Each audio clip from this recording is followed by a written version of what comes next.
I spent 40 years saving $1 million for my grandchildren's future.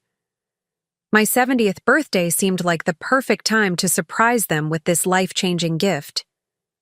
Instead, I sat alone at an empty table while they celebrated with the woman who had destroyed my marriage decades ago. My name is Eleanor Winters. For most of my life, I was known simply as Nana Ellie to my 3 grandchildren, Sophie, Marcus, and little Lily. I never had much growing up in rural Minnesota, but I promised myself my family would have more. My daughter Olivia was my only child, and when she married James, I treated him like the son I never had. Before we jump back in, tell us where you're tuning in from, and if this story touches you, make sure you're subscribed, because tomorrow I've saved something extra special for you. I worked as a nurse for over 40 years, starting in the 1970s when the pay was barely enough to get by. But I was careful with money, meticulous, some might say. While my colleagues upgraded their cars or took lavish vacations, I drove the same reliable sedan for 20 years and used my vacation days to babysit my grandchildren. It wasn't just about being frugal. From the moment I held my first grandchild, Sophie, I started a special savings account. Every month without fail, I would deposit whatever I could spare. Sometimes just $50, other times a few hundred when I picked up extra shifts during holidays. I invested cautiously in index funds and watched that nest egg grow year after year. By the time I was approaching retirement, I had managed to save just over $1 million. Not through any windfall or inheritance, but through decades of persistent saving and careful planning. This wasn't my retirement fund. I had a separate pension from the hospital. This money was solely for my grandchildren. My plan was simple but meaningful. I would divide the money equally among Sophie, Marcus, and Lily when I turned 70. Sophie was in her final year of college, Marcus was starting his freshman year, and Lily was just entering high school. The money would set them up for success. Pay off Sophie's student loans, cover Marcus's education completely, and secure Lily's college future with plenty left over for them to buy homes or start businesses. I lived in a modest 2-bedroom house that I'd owned outright for years. The kitchen was small, but always filled with the aroma of freshly baked cookies when the grandkids visited. The backyard had a maple tree where we hung a tire swing that had delighted all 3 grandchildren through different stages of their lives. Olivia and James lived across town in a much larger house. James worked in commercial real estate, and, while they were comfortable, they weren't wealthy. The economic downturn 10 years ago had hit them hard, and they'd struggled to maintain their lifestyle. I'd helped them out several times with loans that I never expected to be repaid. $30,000 for a roof repair, $15,000 when James was between jobs, another $20,000 for Olivia to start a small business that ultimately failed. Despite these financial challenges, they never knew about the $1 million fund. I wanted it to be a surprise, something magical that would arrive at just the right moment in my grandchildren's lives. Perhaps it was old-fashioned of me, but I believed there was value in working hard and not expecting windfalls. My 70th birthday fell on a Saturday in April. The weather was perfect, warm sunshine with a light breeze that carried the scent of spring flowers through my neighborhood. I had spent the previous day preparing a feast: pot roast with rosemary potatoes, Marcus's favorite, homemade mac and cheese, Lily's request whenever she visited, and a strawberry cream cake, Sophie's preferred dessert since childhood. The ski dining room table was set with my best china, the set I had carefully collected piece by piece from antique stores over decades. 3 small gift boxes sat at the center of the table, each containing an envelope with bank details and a letter explaining how proud I was of each grandchild. I had asked everyone to arrive by 5 p.m. I put the finishing touches on the table, adjusted the flowers in their vase, and sat down to wait with nervous excitement fluttering in my chest. 5 o'clock came and went. By 5:30, I sent a text message to Olivia. "Everything's ready. Hope you're on your way." No response. At 6:15, I called James.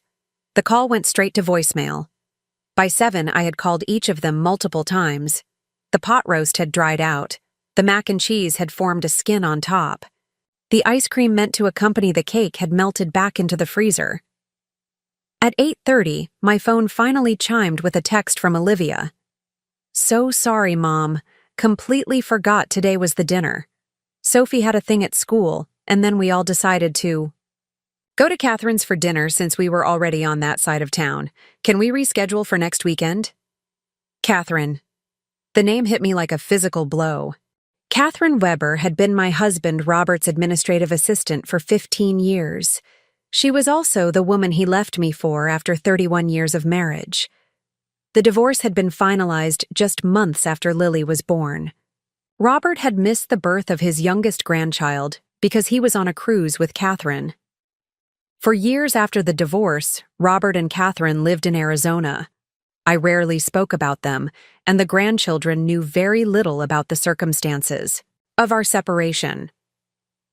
Robert sent birthday cards with modest checks, but he wasn't present for school plays, graduations, or holiday gatherings.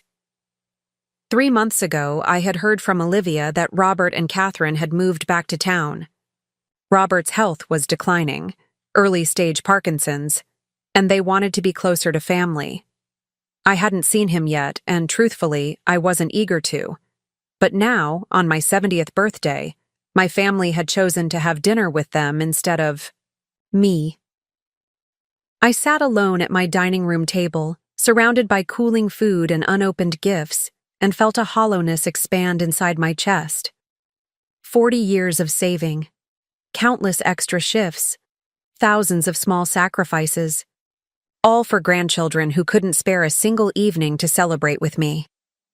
I picked up one of the envelopes and turned it over in my hands. Inside was Sophie's portion of the $1 million, enough to change her life in an instant. Did Dee tell me she deserve it? Did any of them?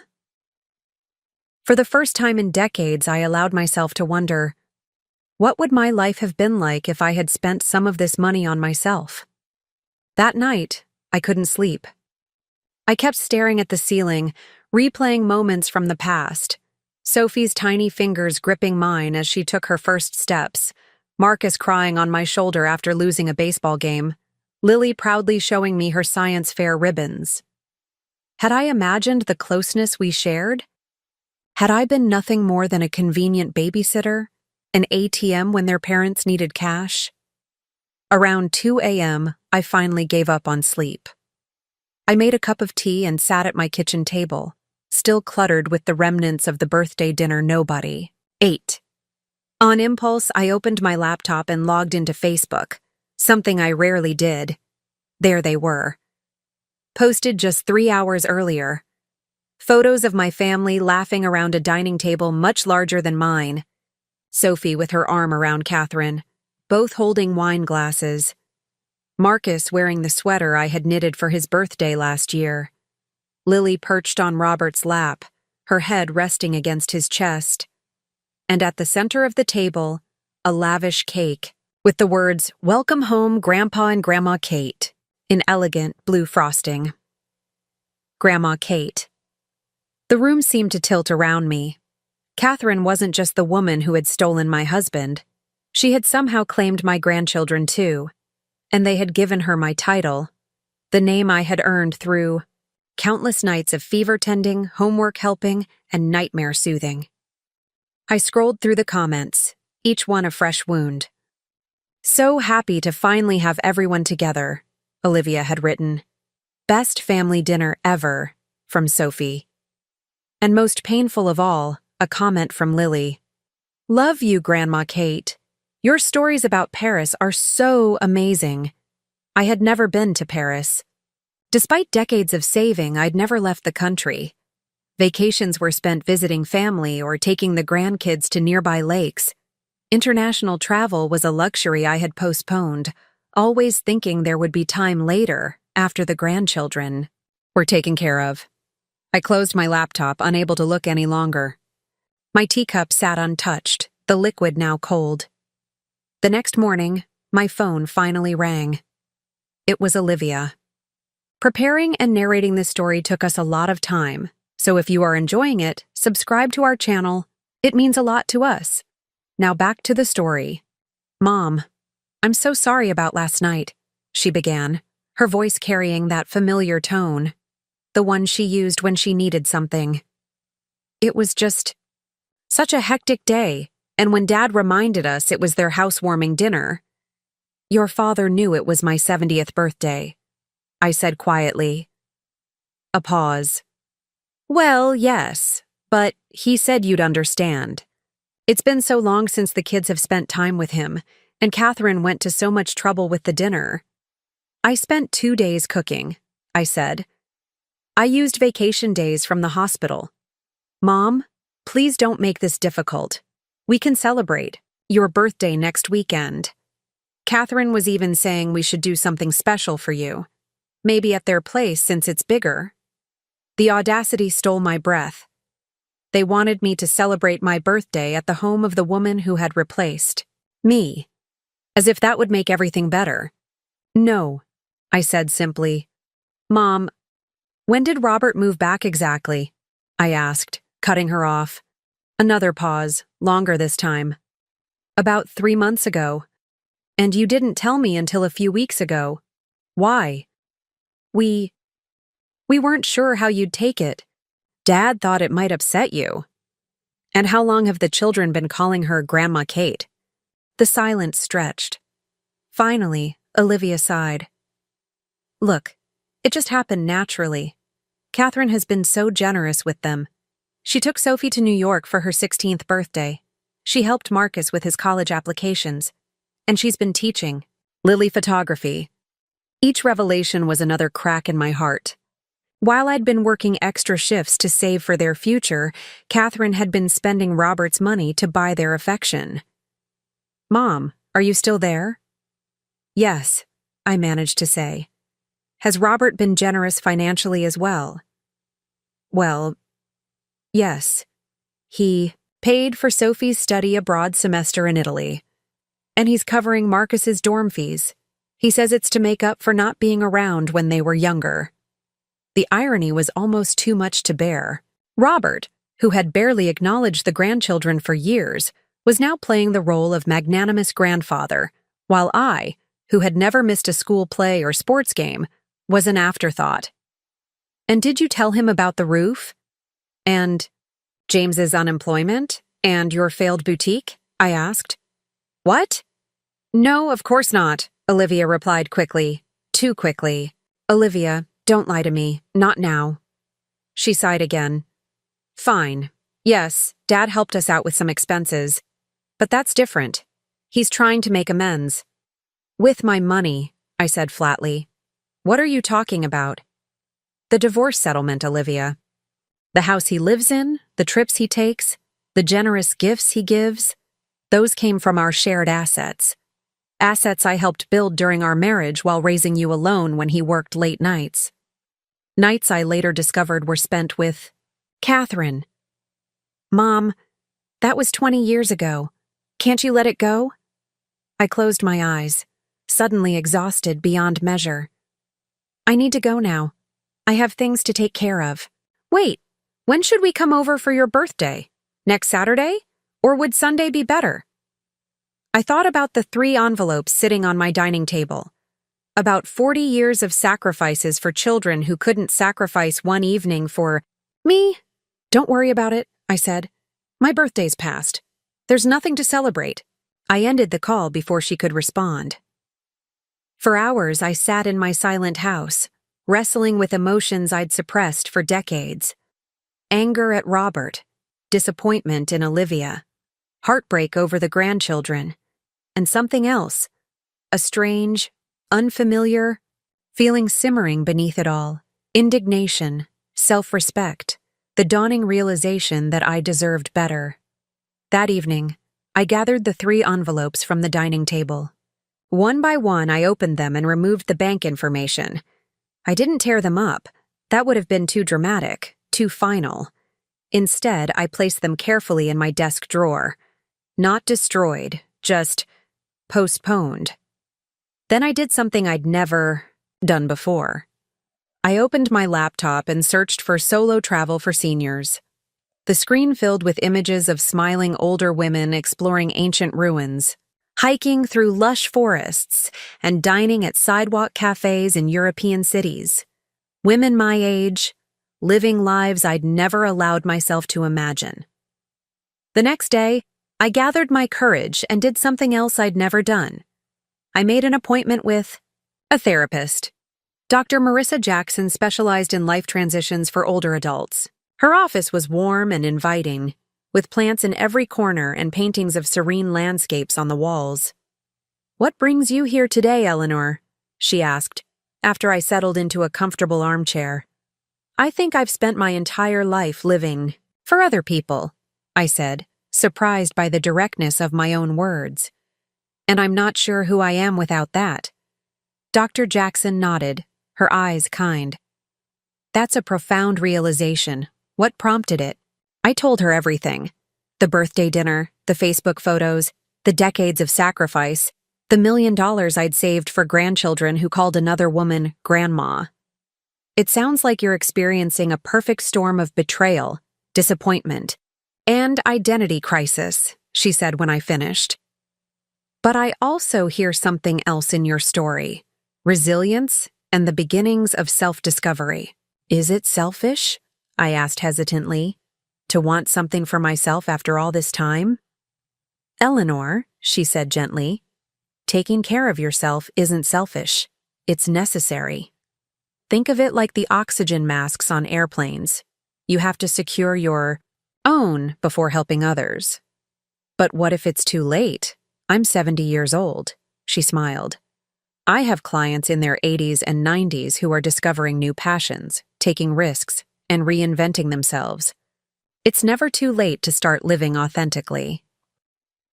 I left that first session feeling both emotionally drained and strangely energized.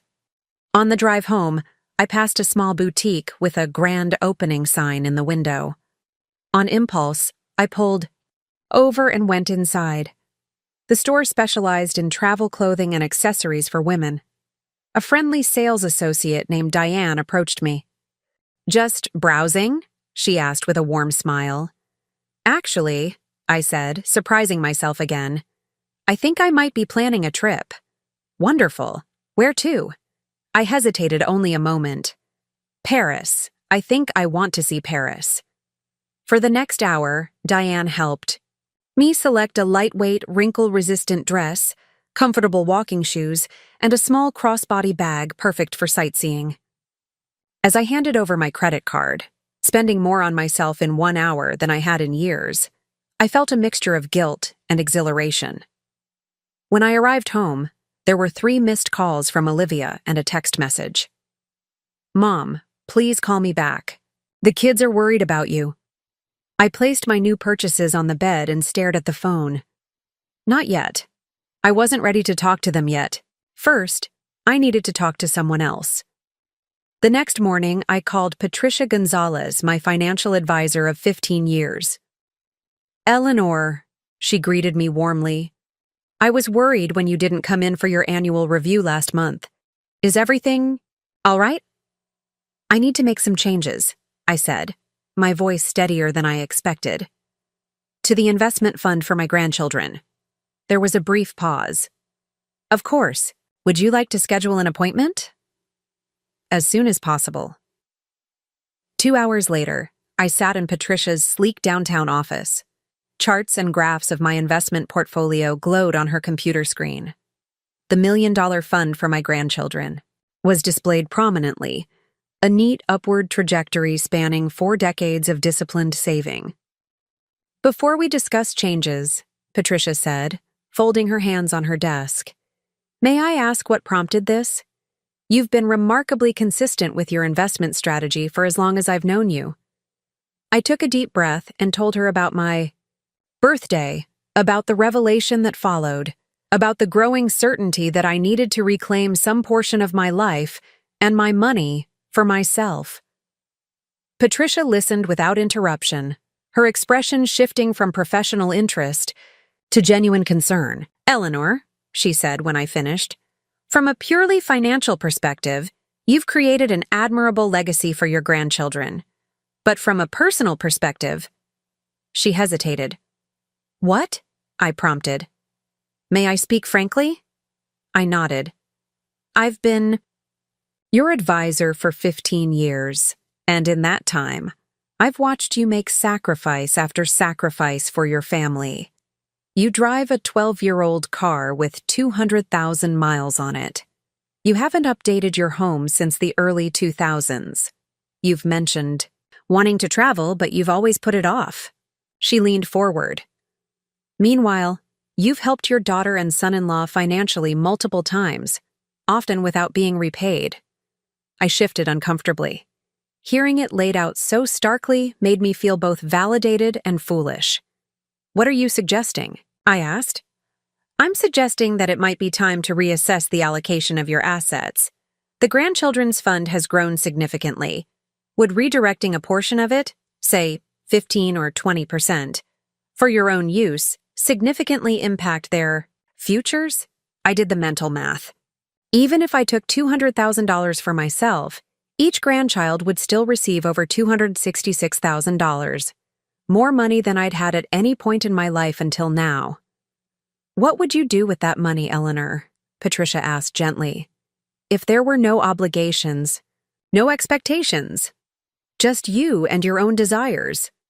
The question caught me off guard. What did I want? After decades of putting everyone else first, I barely knew. I'd travel, I said finally. Not just to Paris, but to all the places I've read about and never seen. I'd renovate my kitchen with the granite countertops I've always wanted. I'd buy a new car, nothing flashy, just something reliable with good safety features. I trailed off, overwhelmed by possibilities I'd never allowed myself to consider. Patricia smiled. That sounds like a wonderful start, and completely reasonable given your overall financial picture. She turned to her computer and began typing. Let me show you what this might look like. For the next hour, we crafted a new financial plan. I would move $200,000 from the Grandchildren's Fund into a new account for my personal use. The remaining $800,000 would stay invested for the grandchildren, but with new distribution terms. Instead of a lump sum at my 70th birthday, they would receive funds for legitimate educational expenses as needed. The bulk of their inheritance would come in staged payments starting when they each turned 30, with provisions for matching retirement contributions. This protects them and you, Patricia explained. It ensures the money goes toward building their futures, not just funding immediate desires. As she printed the paperwork for me to sign, Patricia asked, Have you thought about your will and broader estate planning? I hadn't, at least not recently. My will was simple, everything to Olivia, with the expectation that she would manage the grandchildren's inheritance. Given what you've shared today, Patricia said carefully, you might want to consider more specific provisions. She was right. If I couldn't trust Olivia to show up for my birthday dinner, how could I trust her to honor my wishes after I was gone? By the time I left Patricia's office, I had a new financial plan, an appointment with an estate attorney, and a strange, unfamiliar feeling in my chest. Something like freedom. On the drive home, I passed the hospital where I'd worked for nearly 4 decades. On impulse, I pulled into the visitors' parking lot and went inside. The main lobby had been renovated since my retirement 5 years ago, but the bustling energy remained the same. Doctors in white coats hurried past, families huddled in conversation. Volunteers in blue vests directed visitors with gentle efficiency. I took the elevator to the 5th floor, pediatrics, where I'd spent the majority of my career. The pediatric wing had always been my favorite, despite the heartbreak that sometimes came with it. There was something about helping children through illness that filled me with purpose. Eleanor? Eleanor Winters, is that you? I turned to see Nancy Delgado, the pediatric charge nurse who had been my protégé in my final years at the hospital. Nancy? I smiled genuinely for what felt like the first time in days. How are you? Overworked and underpaid, she laughed, giving me a quick hug. But loving every minute. What brings you back to the battlefield? I shrugged.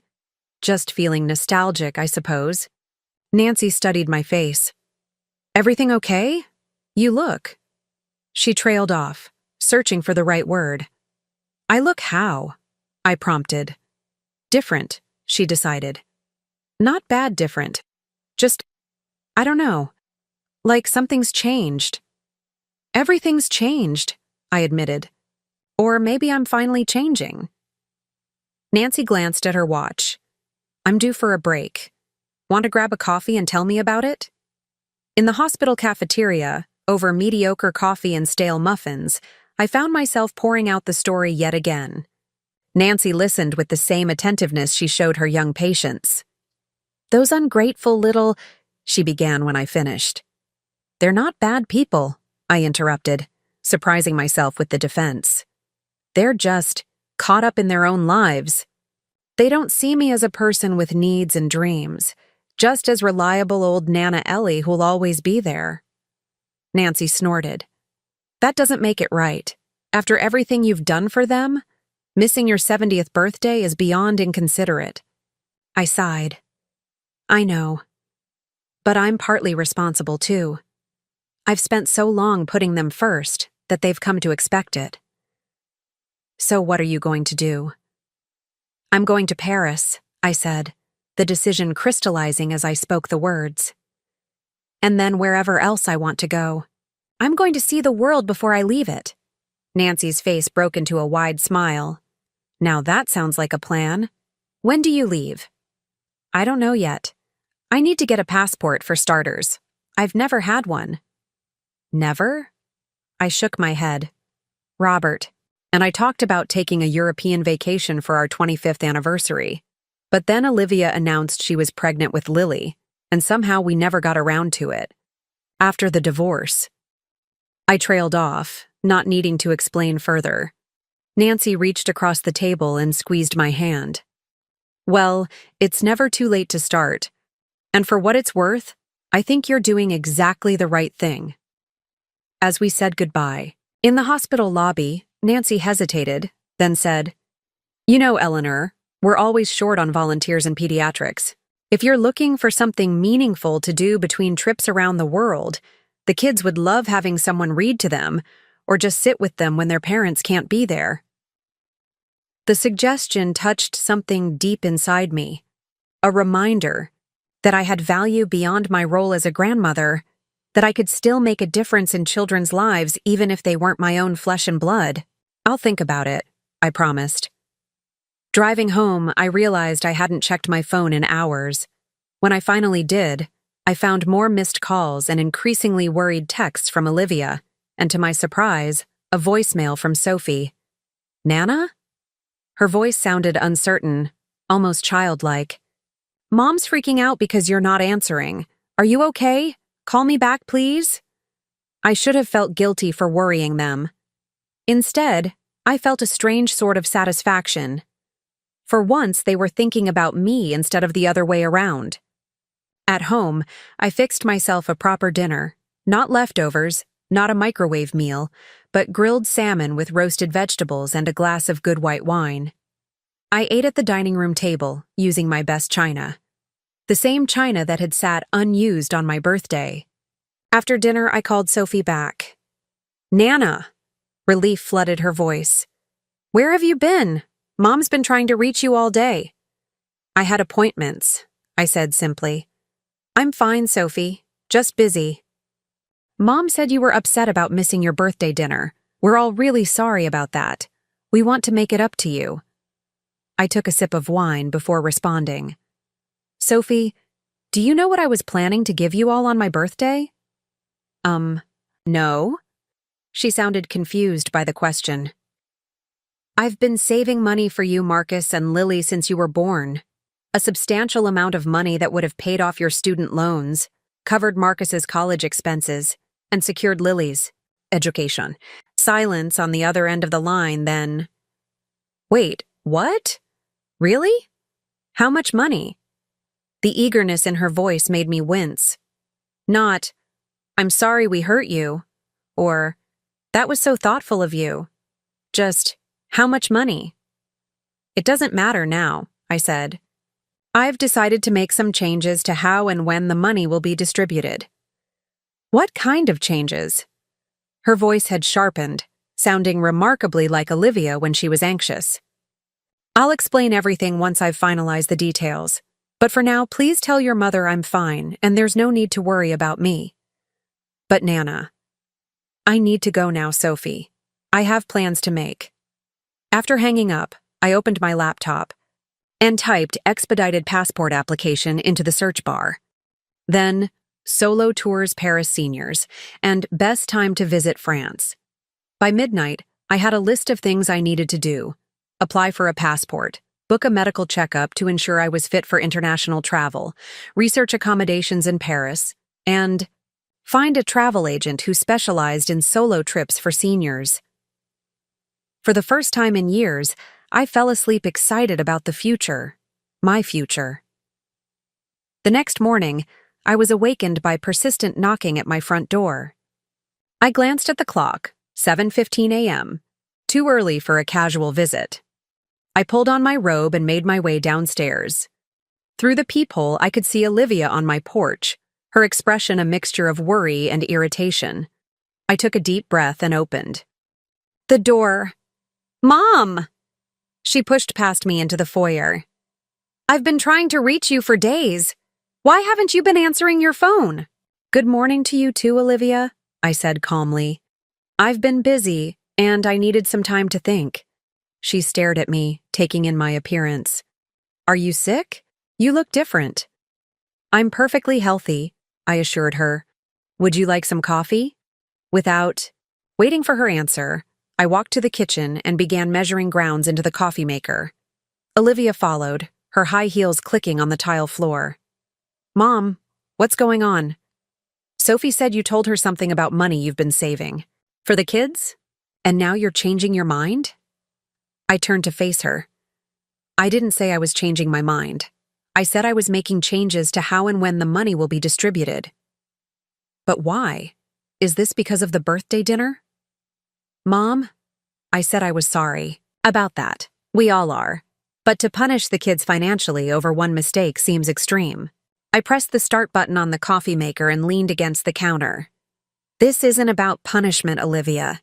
It's about me finally recognizing that I deserve to enjoy some of what I've worked for all these years. What does that mean? Exactly? It means I've moved some of the money, about 20%, into an account for my personal use. The rest will still go to the children, but not as an immediate lump sum. They'll receive funds for education as needed, and the bulk of the money when they're older and presumably more financially responsible. Olivia's face flushed. You can't do that. You promised that money would go to the kids. I never promised anything, I said firmly. I never even told you about the money until Sophie mentioned it yesterday. How did you know about it, by the way? She shifted uncomfortably. James and I were helping you organize your tax documents last year, remember? We saw the investment statements. And you didn't think to ask me about them? We figured you were saving it for the kids. That's what grandparents do. I laughed despite myself. Is that what grandparents do? Just save money and hand it over?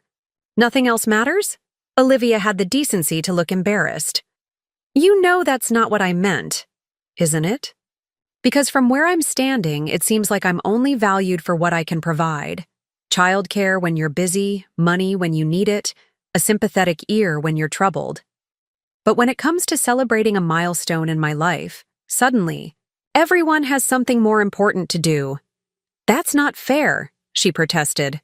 We love you. The kids adore you. Do they? Then why are they calling Catherine Grandma Kate? Her face fell. You saw the Facebook photos. Yes, I did. The coffee maker beeped, signaling it was done brewing. I poured 2 mugs, handing one to Olivia. We moved to the kitchen table and sat across from each other. Look, Mom, Olivia began, wrapping her hands around the mug. I know this is awkward, but Dad and Catherine have been together for 20 years now. The kids have known Catherine their whole lives.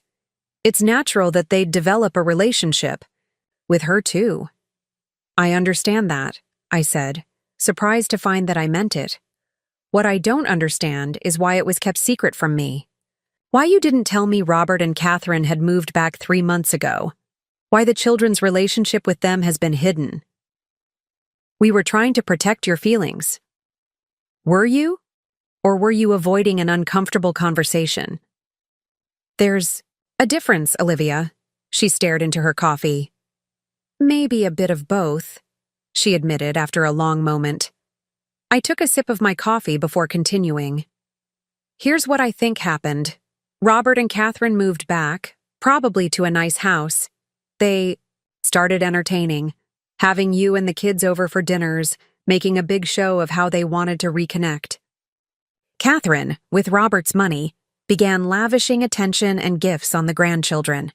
Trips to New York, help with college applications, photography lessons for Lily. Olivia's eyes widened. How did you know about those things? You told me, remember? When I asked why the children call her Grandma Kate. I paused, then continued. What you didn't say, but what I suspect, is that Robert has also been helping you and James financially. Her silence was confirmation enough. The roof repair? James's period of unemployment? Your failed boutique? Did Robert cover those expenses? He offered. Olivia said defensively. He said he wanted to make up for not being more present when I was growing up. With money, I noted. Just like I've been doing. Except the difference is that I was present. I was there for every milestone, every skinned knee, every school play. While Robert was building his new life with Catherine, I was building a college. Fund penny by penny. Olivia stared at her coffee. It wasn't like we were trying to replace you, she said quietly. It just happened. Dad suddenly wanted to be involved, and Catherine was so eager to connect with the kids. And the money made it easier to welcome them back with open arms, I finished for her. She looked up sharply. That's not fair. Isn't it? When Robert left us, he left us struggling. I had to work double shifts just to keep our heads above water. And now that he's wealthy and retired, suddenly he's father and grandfather of the year? I shook my head. I'm not naive, Olivia, and I'm not as fragile as you seem to think. So this is revenge, she said. Taking back the money you saved for the kids because you're angry at Dad. This has nothing to do with Robert, I said firmly. This is about me finally recognizing that I deserve something for myself after all these years of sacrifice. And what exactly are you planning to do with this money? She asked, a hint of derision in her voice. I'm going to travel, I said. I'm going to renovate my kitchen. I'm going to buy a new car. I'm going to live, Olivia, instead of just existing. For everyone else's benefit. She stared at me as if I'd announced I was joining the circus. Travel? By yourself? Mom, be serious. You've never even been out of the state by yourself. I've never had the chance, I pointed out. I was too busy raising you alone and then helping with your children. But what about the kids? Sophie's struggling with student loans. Marcus needs tuition money. Lily will be applying for colleges soon. They're counting on that money. They'll still get most of it, I assured her. Just not all at once, and not right now. The new plan ensures their education will be funded. They'll receive the bulk of the inheritance when they're more established, in their 30s. Their 30s? Olivia's voice rose. Mom, that's ridiculous. They need that money now. Do they? Or do they just want it now? There's a difference. Olivia, a difference I'm only beginning to understand myself. She pushed back from the table abruptly. I can't believe you're doing this to us. After everything we've been through as a family. That's just it, I said quietly. I don't feel like we are a family anymore. Not in the ways that matter. You all have your lives with Robert and Catherine now. I'm just an afterthought. That's not true, isn't it? When was the last time any of you came to visit just to spend time with me? Not because you needed money or childcare or a sympathetic ear, but just because you wanted to see me? Olivia opened her mouth. then closed it again, unable to produce an answer. "That's what I thought," I said. We sat in uncomfortable silence for several minutes. Finally, Olivia spoke again, her voice softer. "What do you want from us, Mom? Just tell me, and we'll do it." I considered her question carefully. What did I want? An apology? More visits? Regular phone calls? None of those things would matter if they weren't genuine. "I want you to see me," I said finally. "Not just as your mother or the children's grandmother, but as Eleanor, a woman with her own desires and dreams and disappointments. I want to be included in your lives because you want me there, not because you feel obligated or because you need something from me. And if that's not possible, then I need to focus on building a life that fulfills me, even if that life doesn't revolve around all of you." Tears filled Olivia's eyes. "You make it sound like we don't care about you at all." "I know you care," I said gently. "But caring isn't the same as respecting, and lately I haven't felt very respected." She wiped away a tear. "So what happens now?" "Now I move forward with my plans. I've started the process for getting a passport. I'm researching trips to Paris. I've consulted with a kitchen designer. And I've made an appointment to test drive some new cars." "And what about us? The kids will be heartbroken when they find out about the money." "Will they be heartbroken about the money?" I asked. "Or about the relationship with me?" Olivia didn't answer. "You can tell them whatever you think best," I continued. "But I hope you'll be honest, both about why I've made these changes and about your own role in the situation." She stood up, smoothing her skirt with shaking hands. "I should go. James will be wondering where I am." "Before you leave," I said, "there's something else you should know. I've also made an appointment with my attorney to update my will. Given everything that's happened, I think it's prudent to be more specific about my wishes." Her face paled. "Mom, please don't do anything drastic. I'm not cutting you out if that's what you're worried about," I assured her. "But I am going to ensure that my wishes are respected, even after I'm gone." At the door, Olivia hesitated, then turned back. "To me? Do you hate us now?" she asked in a small voice that reminded me of her childhood. "Of course not," I said, surprised by the question. "I love you all very much. That hasn't changed. What's changing is how I love myself." After she left, I sat on my porch swing, watching the spring flowers sway in the gentle breeze. The confrontation had been difficult, but also cathartic. For perhaps the first time in my adult life, I had prioritized my own needs without feeling guilty about it. My phone chimed with a text message. It was Olivia. "We're having a family meeting tonight to discuss everything. The kids want to know if they can come see you tomorrow." I considered the request. Was I ready to face the grandchildren? To see their disappointment when they learned about the changes to their inheritance? To hear their excuses about my birthday? But then again, wasn't this exactly what I'd asked for? To be included? To be seen? "Yes," I texted back. "But tell them to come prepared for an honest conversation. No more secrets or half-truths." Another chime. "I will. And Mom, I'm sorry. For everything." I put the phone down without responding. Words were easy. It was actions that would reveal whether anything had truly changed. That afternoon, I drove to the passport office and submitted my application with expedited processing. The clerk, a middle-aged woman with kind eyes, smiled as she reviewed my forms. "First, passport?" she asked. "Yes," I admitted. "I've waited a long time for this." "Any special trip planned?" "Paris," I said, surprised by the surge of excitement I felt just saying the word. "I'm finally going to see Paris." She stamped my application and handed me a receipt. "Well, Eleanor, I hope Paris is everything you've dreamed of." "I think it will be," I replied. "But more importantly, I think I'm finally becoming everything I've dreamed of." As I walked back to my car, I felt lighter than I had in years. The confrontation with Olivia had been painful, but necessary. And tomorrow would bring another difficult conversation with the grandchildren. But for the first time in decades, I was facing these challenges as Eleanor Winters, not just as Mom or Nana Ellie, but as a woman with her own identity, her own desires, and her own path forward. The next day dawned bright and clear, a perfect spring morning that seemed at odds with the emotional storm brewing inside me.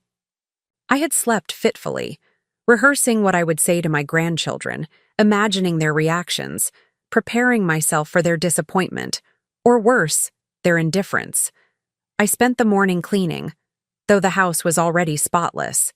I baked chocolate chip cookies, a peace offering perhaps, or simply a way to busy my hands while my mind churned. The familiar rhythm of measuring, mixing, and baking was soothing, a reminder of simpler times when the children were young and a fresh-baked cookie could solve almost any problem. Around noon, the doorbell rang. I smoothed my hair, straightened my shoulders, and opened the door. All three of my grandchildren stood on the porch. Sophie, at 22, looked professional in a blazer and jeans, her dark hair pulled back in a neat ponytail. Marcus, 18, towered over his sisters, his lanky frame awkward in a button-down shirt that suggested Olivia had insisted he dress up for this visit. Lily, at 15, looked painfully young in her floral dress, her hair in braids reminiscent of how I used to style it when she was small. "Hi, Nana," Sophie said, her usual confidence dimmed by uncertainty. "Come in," I said, stepping aside to let them enter. They filed into the living room, perching uncomfortably on the edges of the furniture like visitors in a museum, not the children who had once built pillow forts on this very floor. "Would anyone like a cookie?" I offered. "They're fresh from the oven." "Yes, please," Marcus said quickly, relief evident in his voice. Food, at least, was safe territory. I brought a plate of cookies and a pitcher of lemonade, setting them on the coffee table. For a few minutes, we engaged in the most stilted small talk imaginable. Comments about the weather, Lily's upcoming science exam, Marcus's dorm roommate. No one mentioned my birthday, or Robert and Catherine, or the reason they were really here. Finally, Sophie cleared her throat. "Nana, Mom told us about the money you've been saving for us." She glanced at her siblings before continuing. "And about how you're reallocating some of it." "Yes," I said simply, not rushing to fill the uncomfortable silence that followed. "Mom said it's because we missed your birthday dinner," Lily blurted out, her young face creased with worry. "We're really sorry, Nana. We didn't mean to hurt your feelings." "It's not just about the birthday dinner," I said gently, though that was certainly part of it. "It's about what that evening represented. A pattern where I've become an afterthought in your lives." "That's not true," Marcus protested. "We love you, Nana." "I know you do," I assured him. "But love can take many forms. Sometimes it's thoughtful and attentive. Other times it's convenient." Sophie flinched at the word. "We've been busy with school and activities. It's not that we don't care." "I understand busy," I said. "I worked full-time as a nurse while raising your mother alone. I know what busy looks like. But we make time for the people and things that matter most to us." The room fell silent again, save for the ticking of the grandfather clock in the corner. "Mom also told us about Grandpa and Catherine," Marcus said finally. "About how we didn't tell you they moved back right away. And about how you saw the Facebook pictures from their welcome dinner," Lily added, her cheeks flushing with embarrassment. "Yes," I said. "I saw them." "We should have told you," Sophie admitted. "It's just that Grandpa made it sound like you and he had this huge, dramatic history that we shouldn't bring up. And then Catherine was so excited to see us, and she had all these cool stories about her travels, and it just seemed easier to keep everything separate."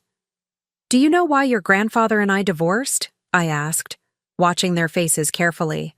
They exchanged glances. Mom said it was because you grew apart, Marcus offered. That sometimes people change and marriage doesn't work anymore. I nodded slowly. That's partially true. We did grow apart. But the reason we grew apart is that your grandfather was having an affair with Catherine for the last 5 years of our marriage.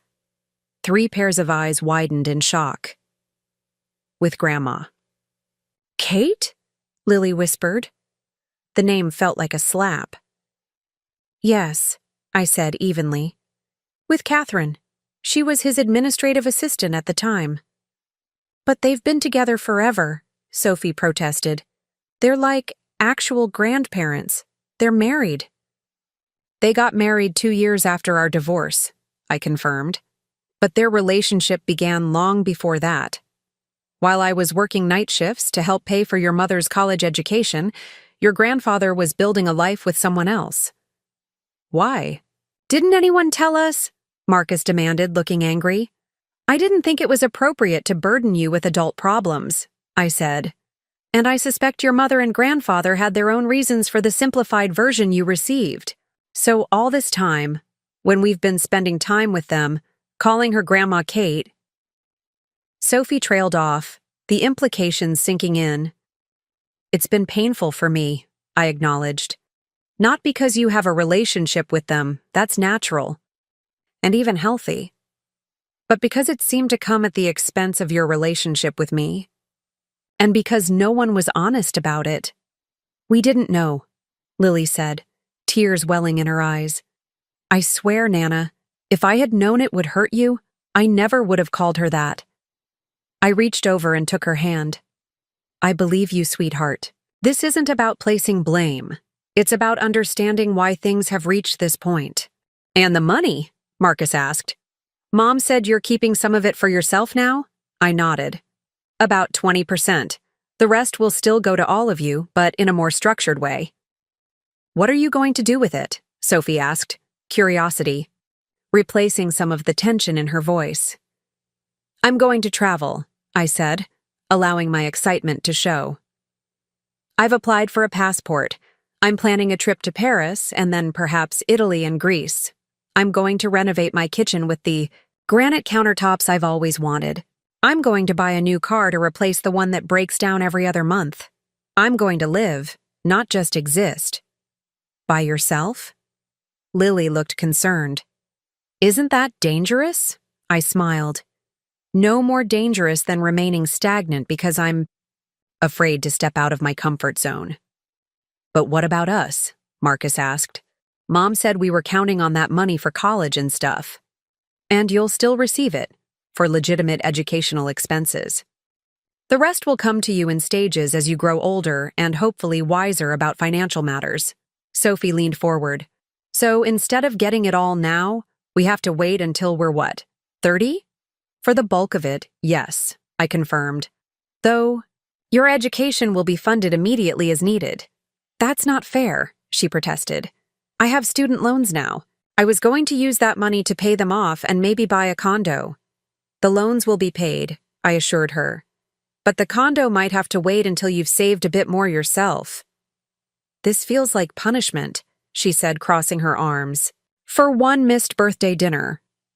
It's not punishment, I said firmly. It's a recognition that I've spent 40 years putting everyone else's needs before my own. That stops now. I'm 70 years old, Sophie. How many good years do I have left? 5? 10 if I'm lucky? Don't I deserve to enjoy some of the money I've worked so hard to save? She didn't answer, but her expression softened slightly. Let me ask you something, I continued. If the situations were reversed, if you had spent decades saving for someone else's future while denying yourself even small pleasures, would you consider it fair? The question hung in the air, unanswerable in its simple truth. I guess not, Marcus finally admitted. When you put it that way. I'm not trying to make you feel guilty, I said. I chose to save that money because I wanted to give you all a solid foundation. I still want that, but I also need to build a foundation for myself now, while I still can. So you're definitely going to Paris? Lily asked, a note of wonder creeping into her voice. Yes, I smiled. As soon as my passport arrives. That's actually pretty cool, Nana, she said. No one else's grandmother goes to Paris by themselves. Thank you, Lily, I said, touched by her shift in perspective. Can we see pictures of the places you're going to visit? Marcus asked, his natural curiosity emerging. Of course. I retrieved my laptop and pulled up the research I'd been doing, images of the Eiffel Tower at night, the Louvre, sidewalk cafes along the Champs-Élysées. As we scrolled through the pictures together, the atmosphere in the room gradually lightened.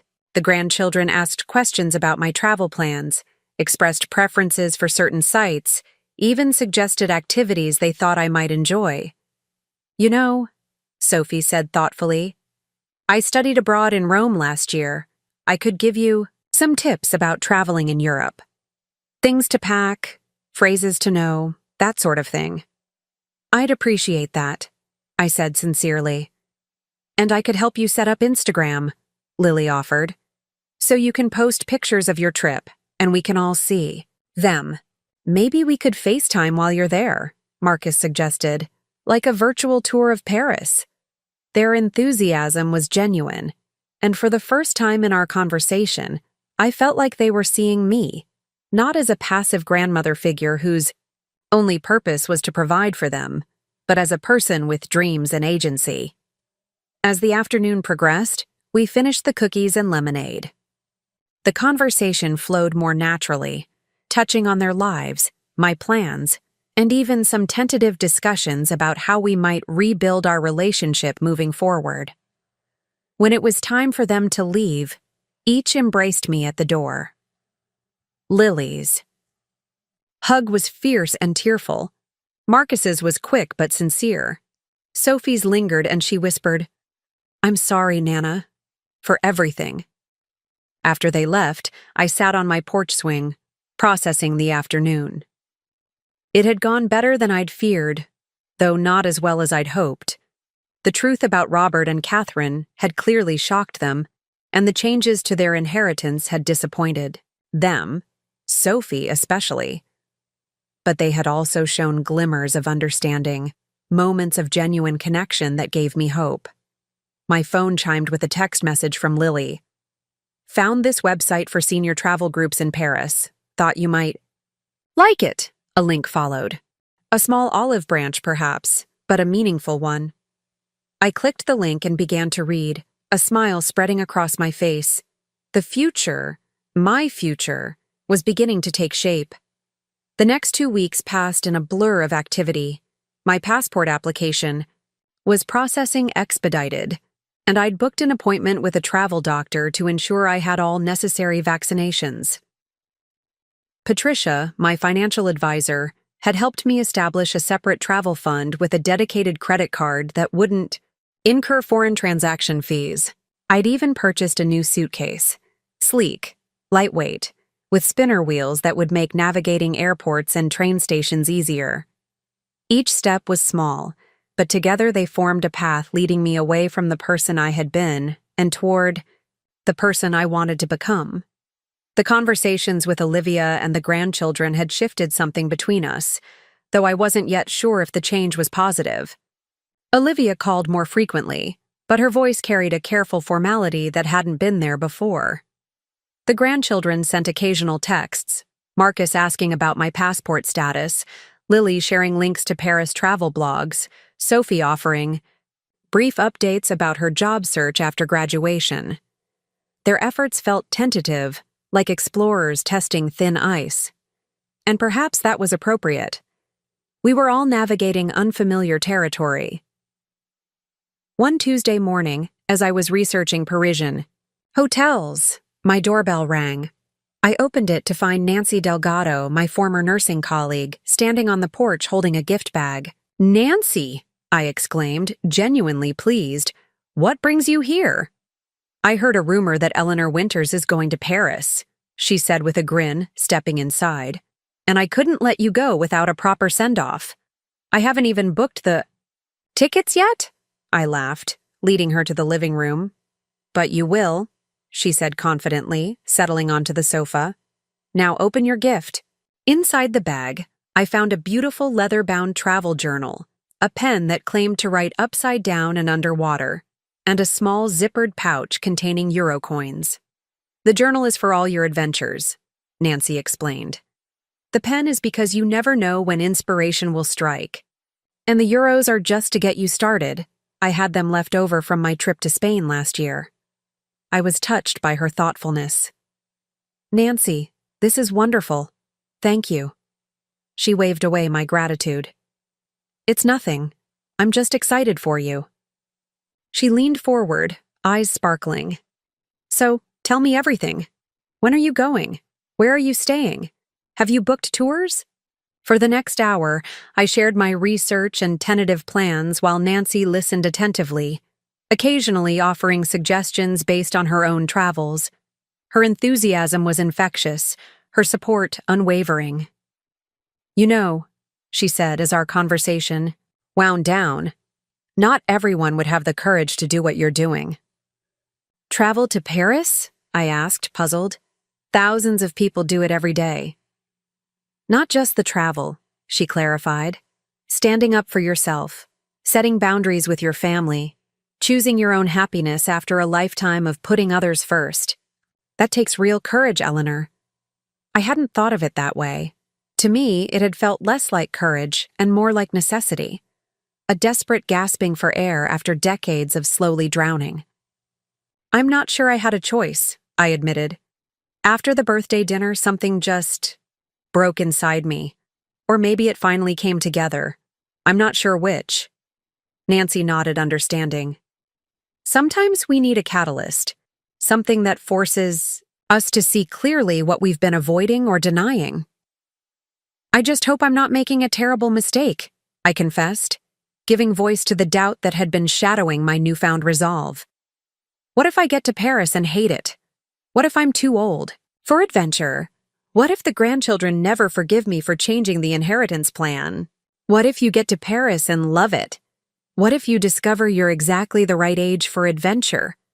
What if the grandchildren learn valuable lessons about money and relationships? Nancy countered. You can play the what-if game forever, Eleanor, but at some point, you have to stop wondering and start living. After Nancy left, her words stayed with me. Stop wondering and start living. That afternoon, I took another small step forward. I booked my flight to Paris for June 15th, 6 weeks away. Then I called Golden Age Travel Agency and arranged a consultation for the following day to discuss accommodations and guided tours.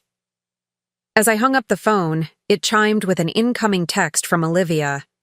Mom, we're having a family dinner this Sunday at our house. 5 p.m. Everyone will be there. Please come. I stared at the message, unsure how to respond. The last family dinner I'd attended had been Robert and Catherine's welcome home celebration, a dinner I hadn't even known about until after the fact. Was this another attempt to force reconciliation? Or a genuine effort to repair our fractured relationships? Before I could decide, my phone rang. It was Doris Miller, my oldest friend, calling from Florida where she had retired 5 years earlier. Eleanor Winters, she said the moment I answered. Is it true you're going to Paris? I laughed. How on earth did you hear about that? I just booked the ticket an hour ago. Nancy Delgado called Martha Jenkins, who called her daughter Susan, who ran into my sister at the pharmacy, Doris explained, as if this chain of communication was perfectly normal. Is it true? Yes, I confirmed. I leave June 15th. Well, glory hallelujah, Doris exclaimed. It's about time you did something for yourself, Eleanor. I've been telling you for years to travel while you still have good knees. I know. I chuckled. You were right all along. Of course I was right. I'm always right. Now tell me everything. As I shared my plans with Doris, I found myself growing more excited and less anxious. Hearing myself describe the trip out loud, the sights I wanted to see, the foods I wanted to try, the experiences I hoped to have, made it feel more real, more attainable. What about your family? Doris asked eventually. How are they taking all this? I hesitated, then told her everything. The missed birthday dinner, the revelation about Robert and Catherine, the confrontations with Olivia and the grandchildren, the changes to the inheritance. Good for you, Doris said firmly when I finished. It's high time they learned you're not just a walking checkbook and babysitting service. I don't want to punish them, I clarified. I just want to be seen as a person with my own needs and desires. Honey, sometimes those two things look mighty similar, Doris said with the wisdom of her 75 years. But I understand what you're saying, and I think what you're doing is absolutely right. After we hung up, I returned to Olivia's text invitation. A family dinner. Everyone will be there. The phrasing was ambiguous. Did everyone include Robert and Catherine, or just Olivia, James, and the grandchildren? Before I could overthink it, I typed a response. Who exactly will be attending this dinner? Olivia's reply came quickly. Just us, me, James, the kids, no one else. No Robert and Catherine then. That was a relief. But I was still wary of Olivia's motives. Was this a genuine olive branch, or another attempt to make me feel guilty about my decisions? May I ask what the occasion is? I texted back. Her response took longer this time. No special occasion. We just want to spend time with you, before your trip, if you still want to see us.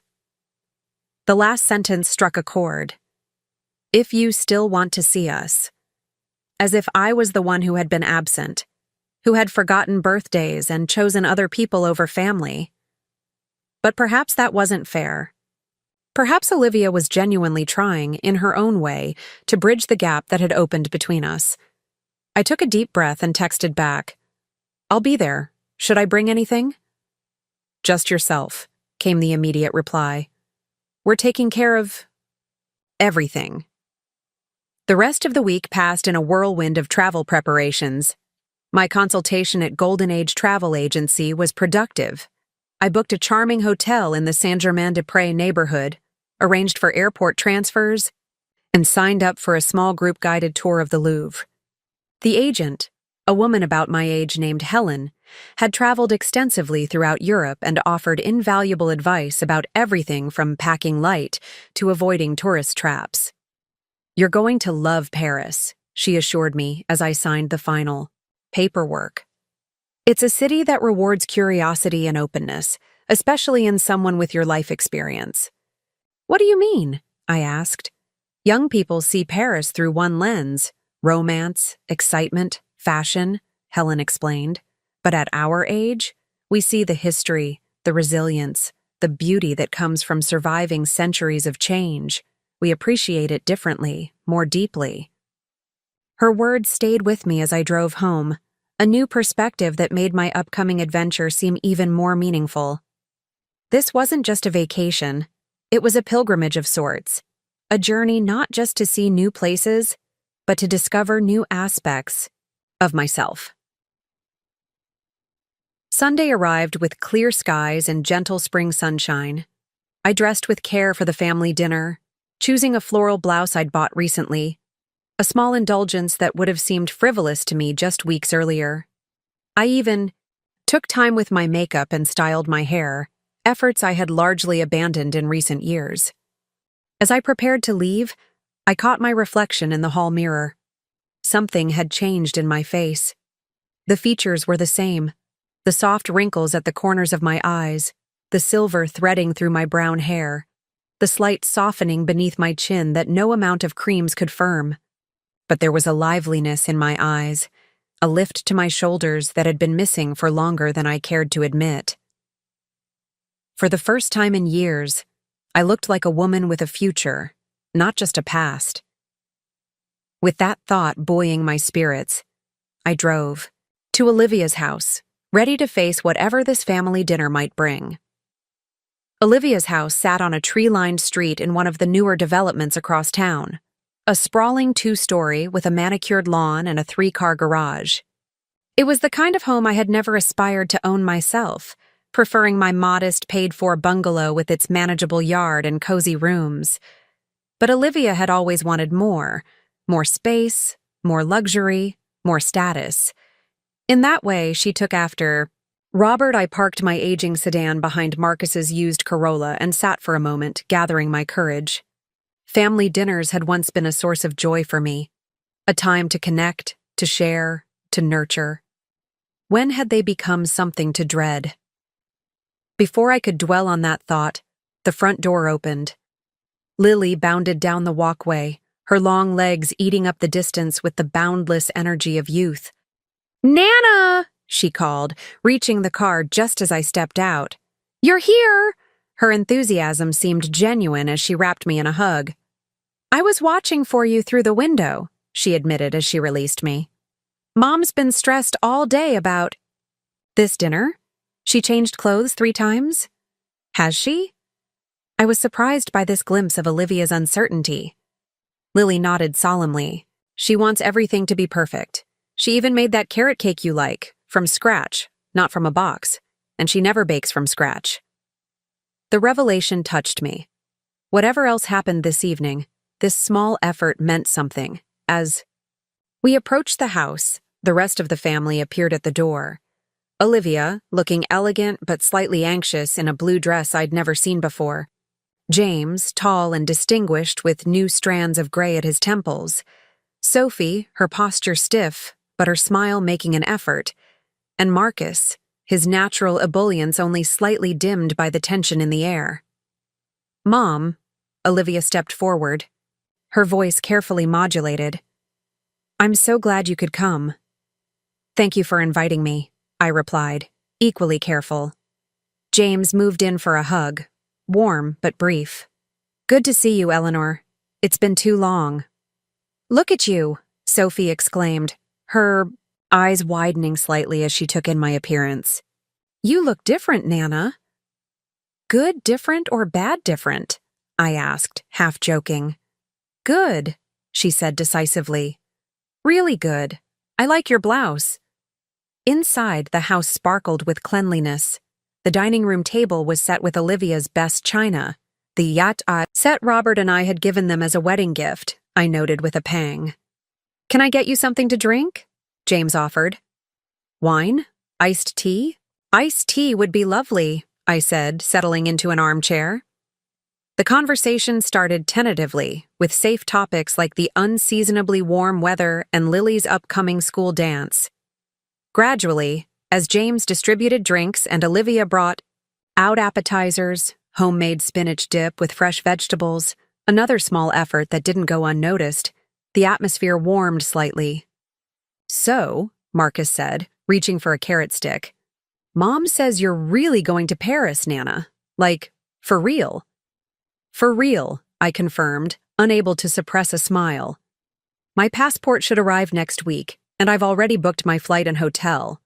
"That's so cool," Lily said, her eyes wide with admiration. "How long will you be gone?" 2 weeks. I fly out June 15th and return on the 29th. "Are you going alone?" Sophie asked, her tone suggesting she found the idea concerning. "Yes," I said firmly. "Though I've arranged for some guided tours and day trips with small groups. The travel agent I'm working with specializes in solo travelers my age." "Is that safe?" Olivia asked, echoing her daughter's concern. I resisted the urge to roll my eyes. Paris is one of the safest major cities in the world, especially for tourists. And I'm not exactly helpless, Olivia. I navigated the Chicago subway system by myself when I attended that nursing conference in '85. "That was 40 years ago, Mom," she pointed out. "And I've gained 4 decades of wisdom since then," I countered. "Plus smartphones and Google Maps." James chuckled. "She's got you there, Liv." Olivia's mouth tightened slightly, but she didn't argue further. "What are you most excited to see in Paris, Nana?" Marcus asked, deftly changing the subject. I considered the question seriously. "The Musée d'Orsay, I think. I've always loved Impressionist art, Monet, Renoir, Degas, and the building itself is fascinating. A converted railway station with this magnificent clock. Though I'm also looking forward to simply wandering the neighborhoods, finding little cafes, watching Parisian life unfold. That sounds amazing, Lily sighed dreamily. I want to travel like that someday. You will, I assured her. When you're ready, when you've earned it. The subtle emphasis on earned wasn't lost on anyone. A brief, uncomfortable silence fell over the room. Dinner's ready, Olivia announced, rising quickly. Everyone to the table, please. We moved to the dining room, where a veritable feast awaited. Roast chicken with rosemary and lemon, scalloped, potatoes, green beans, almondine, fresh rolls. All my favorites, prepared with obvious care. This looks wonderful, Olivia, I said sincerely as we took our seats. I wanted to make all the things you like, she replied, a vulnerability in her voice I rarely heard. As James carved the chicken and plates were passed, I took the opportunity to really look at my family. Olivia, whose perfectionistic tendencies had always masked a deep fear of failure. James, solid and dependable but often too willing to avoid conflict. Sophie, ambitious and headstrong like her mother. Marcus, sensitive and perceptive beneath his easygoing exterior. Lily, still finding her way but watching everything, absorbing the family dynamics even as she participated in them. I loved them all so dearly, even now, even after the hurt. That realization struck me with surprising force. The problem had never been a lack of love, but rather what that love had cost me, and what it had taught them about my value in the family. Mom, Olivia said once everyone was served, before we eat, we have something for you.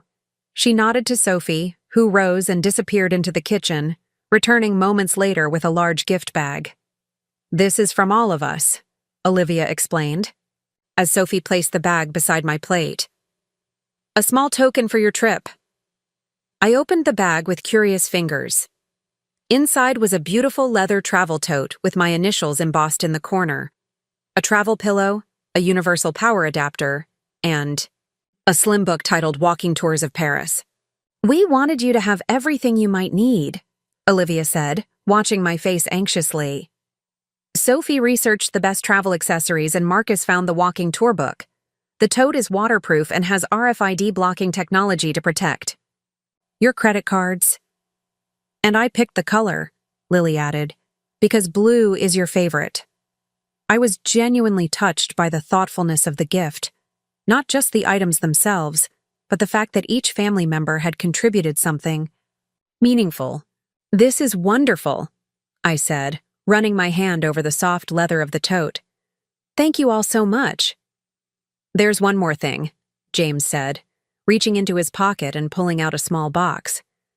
This is something a bit more practical. Inside, the box was a smartphone, newer and sleeker than my aging flip phone. It's international, James explained.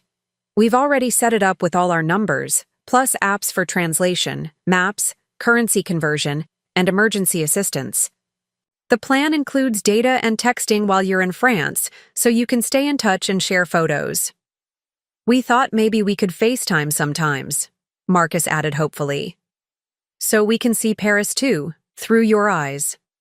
I stared at the phone, conflicted. On one hand, the gift was incredibly thoughtful and useful. On the other, it felt slightly controlling. A way to keep tabs on me, to make sure I wasn't straying too far from their oversight.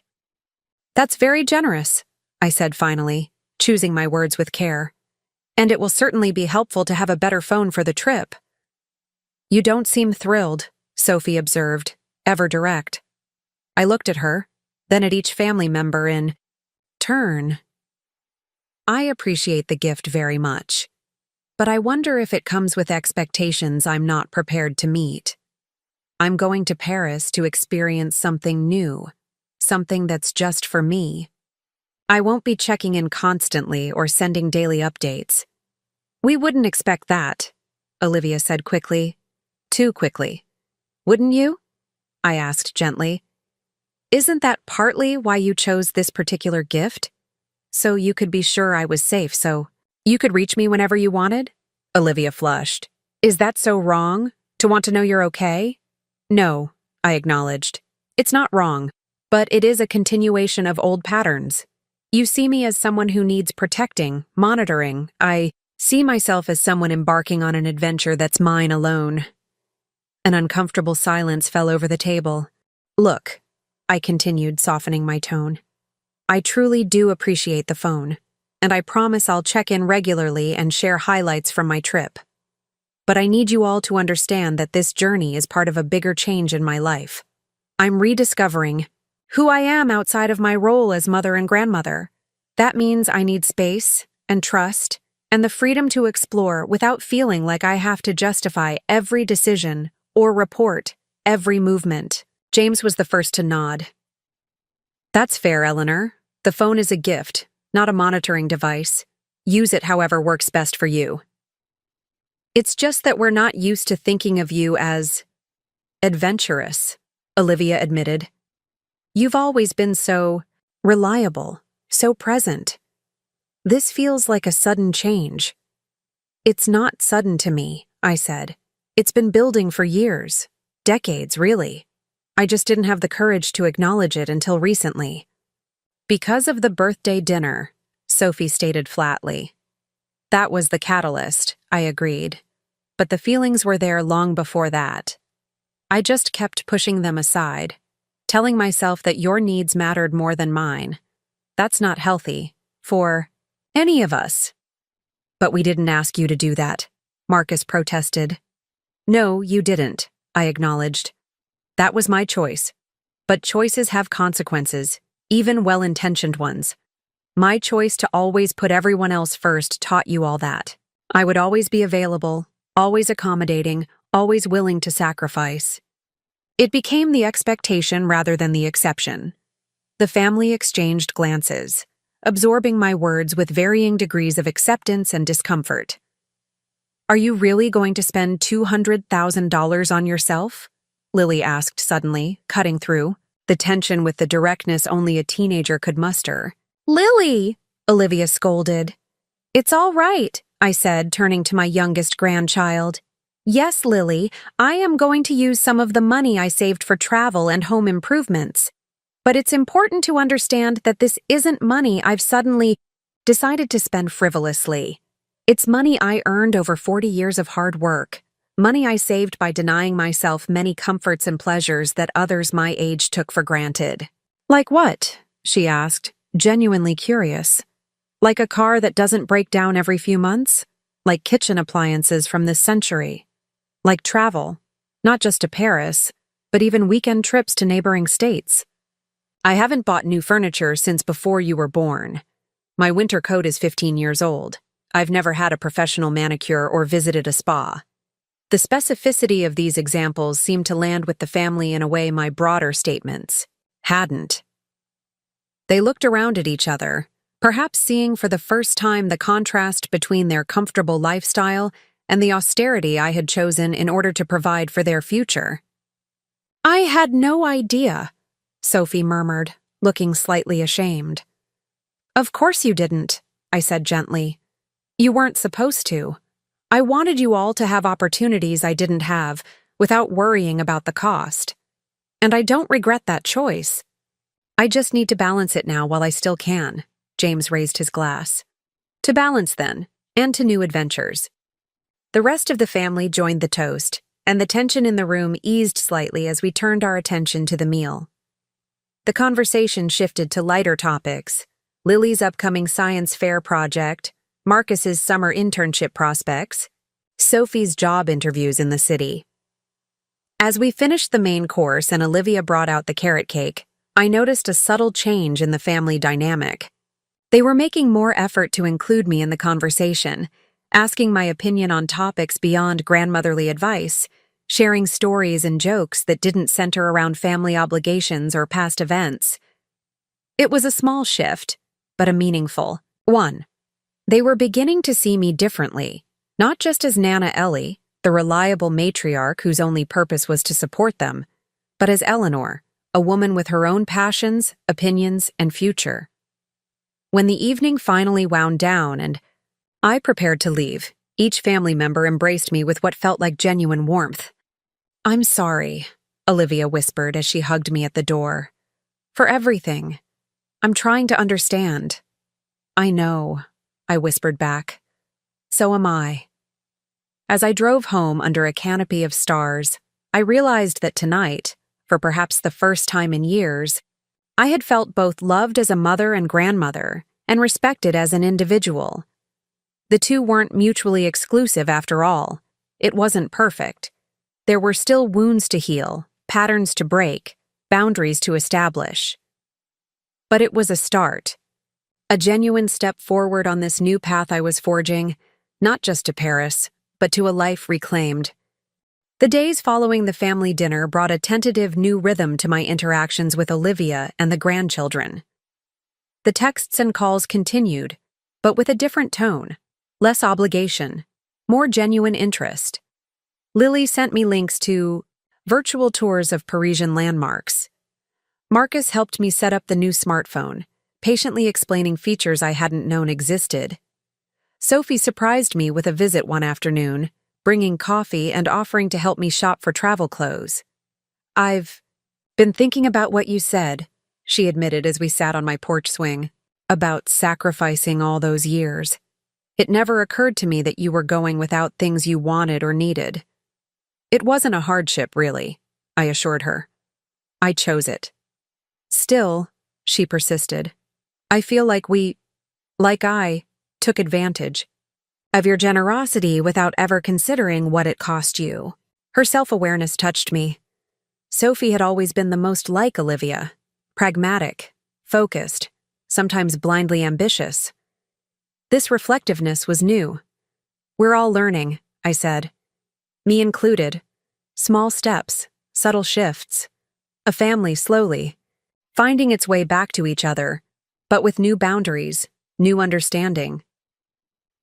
May turned to June. My passport arrived, a small blue booklet empty of stamps but full of possibility. The formal paperwork for the changes to the inheritance fund was completed, with Patricia handling the technical details. My kitchen renovation was scheduled to begin while I was in Paris, with Nancy agreeing to oversee the contractors in my absence. Life was moving forward, gaining momentum towards something new and hopeful. Then, one Wednesday morning in early June, just 10 days before my departure for Paris, I had an encounter that threatened to shake my newfound confidence. I was in Thornton's department store, browsing the travel section for lightweight, wrinkle-resistant clothing, when a familiar voice called my name. Eleanor? Eleanor Winters, is that you? I turned to find Catherine Weber, now Catherine Smith, standing a few feet away, elegant in a cream linen suit, her silver blonde hair swept into a chic updo. Even at 65, she was striking, with the kind of confident beauty that comes from a lifetime of being admired. Catherine, I acknowledged, my voice cooler than the store's air conditioning. We hadn't spoken directly in 20 years. I thought that was you, she said, stepping closer with a bright smile that didn't reach her eyes. Robert said you still lived in town, but our paths haven't crossed until now. Imagine that, I said, turning back to the clothing rack, hoping she would take the hint. She didn't. I understand congratulations are in order, she continued. Olivia mentioned you're planning a trip to Paris. How exciting for you. The fact that Olivia had been discussing my plans with Catherine sent a wave of irritation through me. Of course they talked. They were family now, in a way that excluded me. Yes, I replied shortly. I leave next week. Paris is magical, Catherine said with a sigh. Robert and I try to go every few years. In fact, we just returned from a month. In Europe in April, Paris, Rome, the Greek Isles. That's why we missed your birthday gathering. We were still in Santorini. I stared at her, momentarily confused. My birthday gathering? Yes, the dinner Olivia had planned for your 70th. She was so disappointed when the children chose to come to our welcome home dinner instead. But you know how kids are. They get excited about one thing and forget about another. Realization dawned slowly, then crashed over me like a wave. There had been a planned birthday dinner. The children hadn't simply forgotten.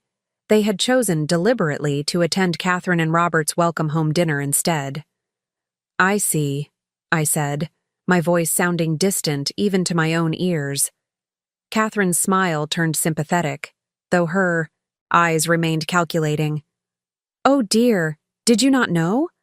I assumed Olivia had explained everything. How awkward." I recognized the tactic for what it was, a deliberate attempt to hurt me, to assert her position in the family hierarchy. 20 years ago, it would have devastated me. Today, it merely clarified things I had already suspected. "Not awkward at all," I said, summoning a genuine smile. "It's actually helpful to understand exactly what happened. Thank you for clearing that up." Catherine seemed taken aback by my calm response. She had expected tears, perhaps, or angry denials. "Well," she recovered quickly, "water under the bridge now, I suppose. I must say, Paris is an interesting choice for a solo traveler your age. Robert and I find that guided tours are so much more appropriate for seniors. All those stairs and hills in Paris can be quite challenging." "I'm in excellent health," I informed her. "My doctor says I have the stamina of someone 20 years younger." "How fortunate," she murmured. "Still, wouldn't you be more comfortable with a companion? Perhaps one of the grandchildren could join you. Sophie spent a semester in Rome, you know. She's quite the experienced traveler." "I'm aware of Sophie's study abroad experience," I said. "But this trip is just for me. A personal adventure." Catherine's eyebrows rose slightly. "How independent of you. Though I must say the grandchildren were rather shocked to learn you've repurposed their inheritance money for this adventure." Lily was in tears when she told us about it. The manipulation was so transparent it was almost laughable. Catherine was trying to position herself as the grandmother the children confided in, trusted, ran to with their troubles caused by me and my selfish decisions. "How interesting," I said, selecting a navy travel dress from the rack and holding it up for inspection. "Because Lily helped me research Paris walking tours just yesterday. She seemed quite excited about my trip." Catherine's smile faltered slightly. "Well, children are resilient, aren't they? And speaking of the grandchildren, we're hosting Sophie's graduation party next weekend at our house. I do hope you'll come. The whole family will be there, and it would mean so much to Sophie." This was news to me. Sophie's graduation had been 2 weeks ago, a small family celebration at Olivia's house that I had attended.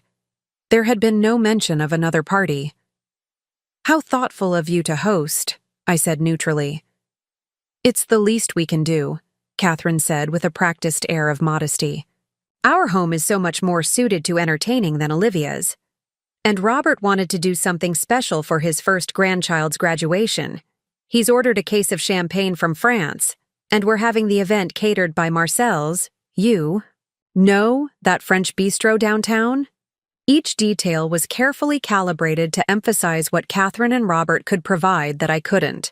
Luxury, extravagance, connections. The expensive champagne, the high-end catering, the spacious home. 20 years ago, I would have felt diminished by these comparisons. Today, I saw them for what they were.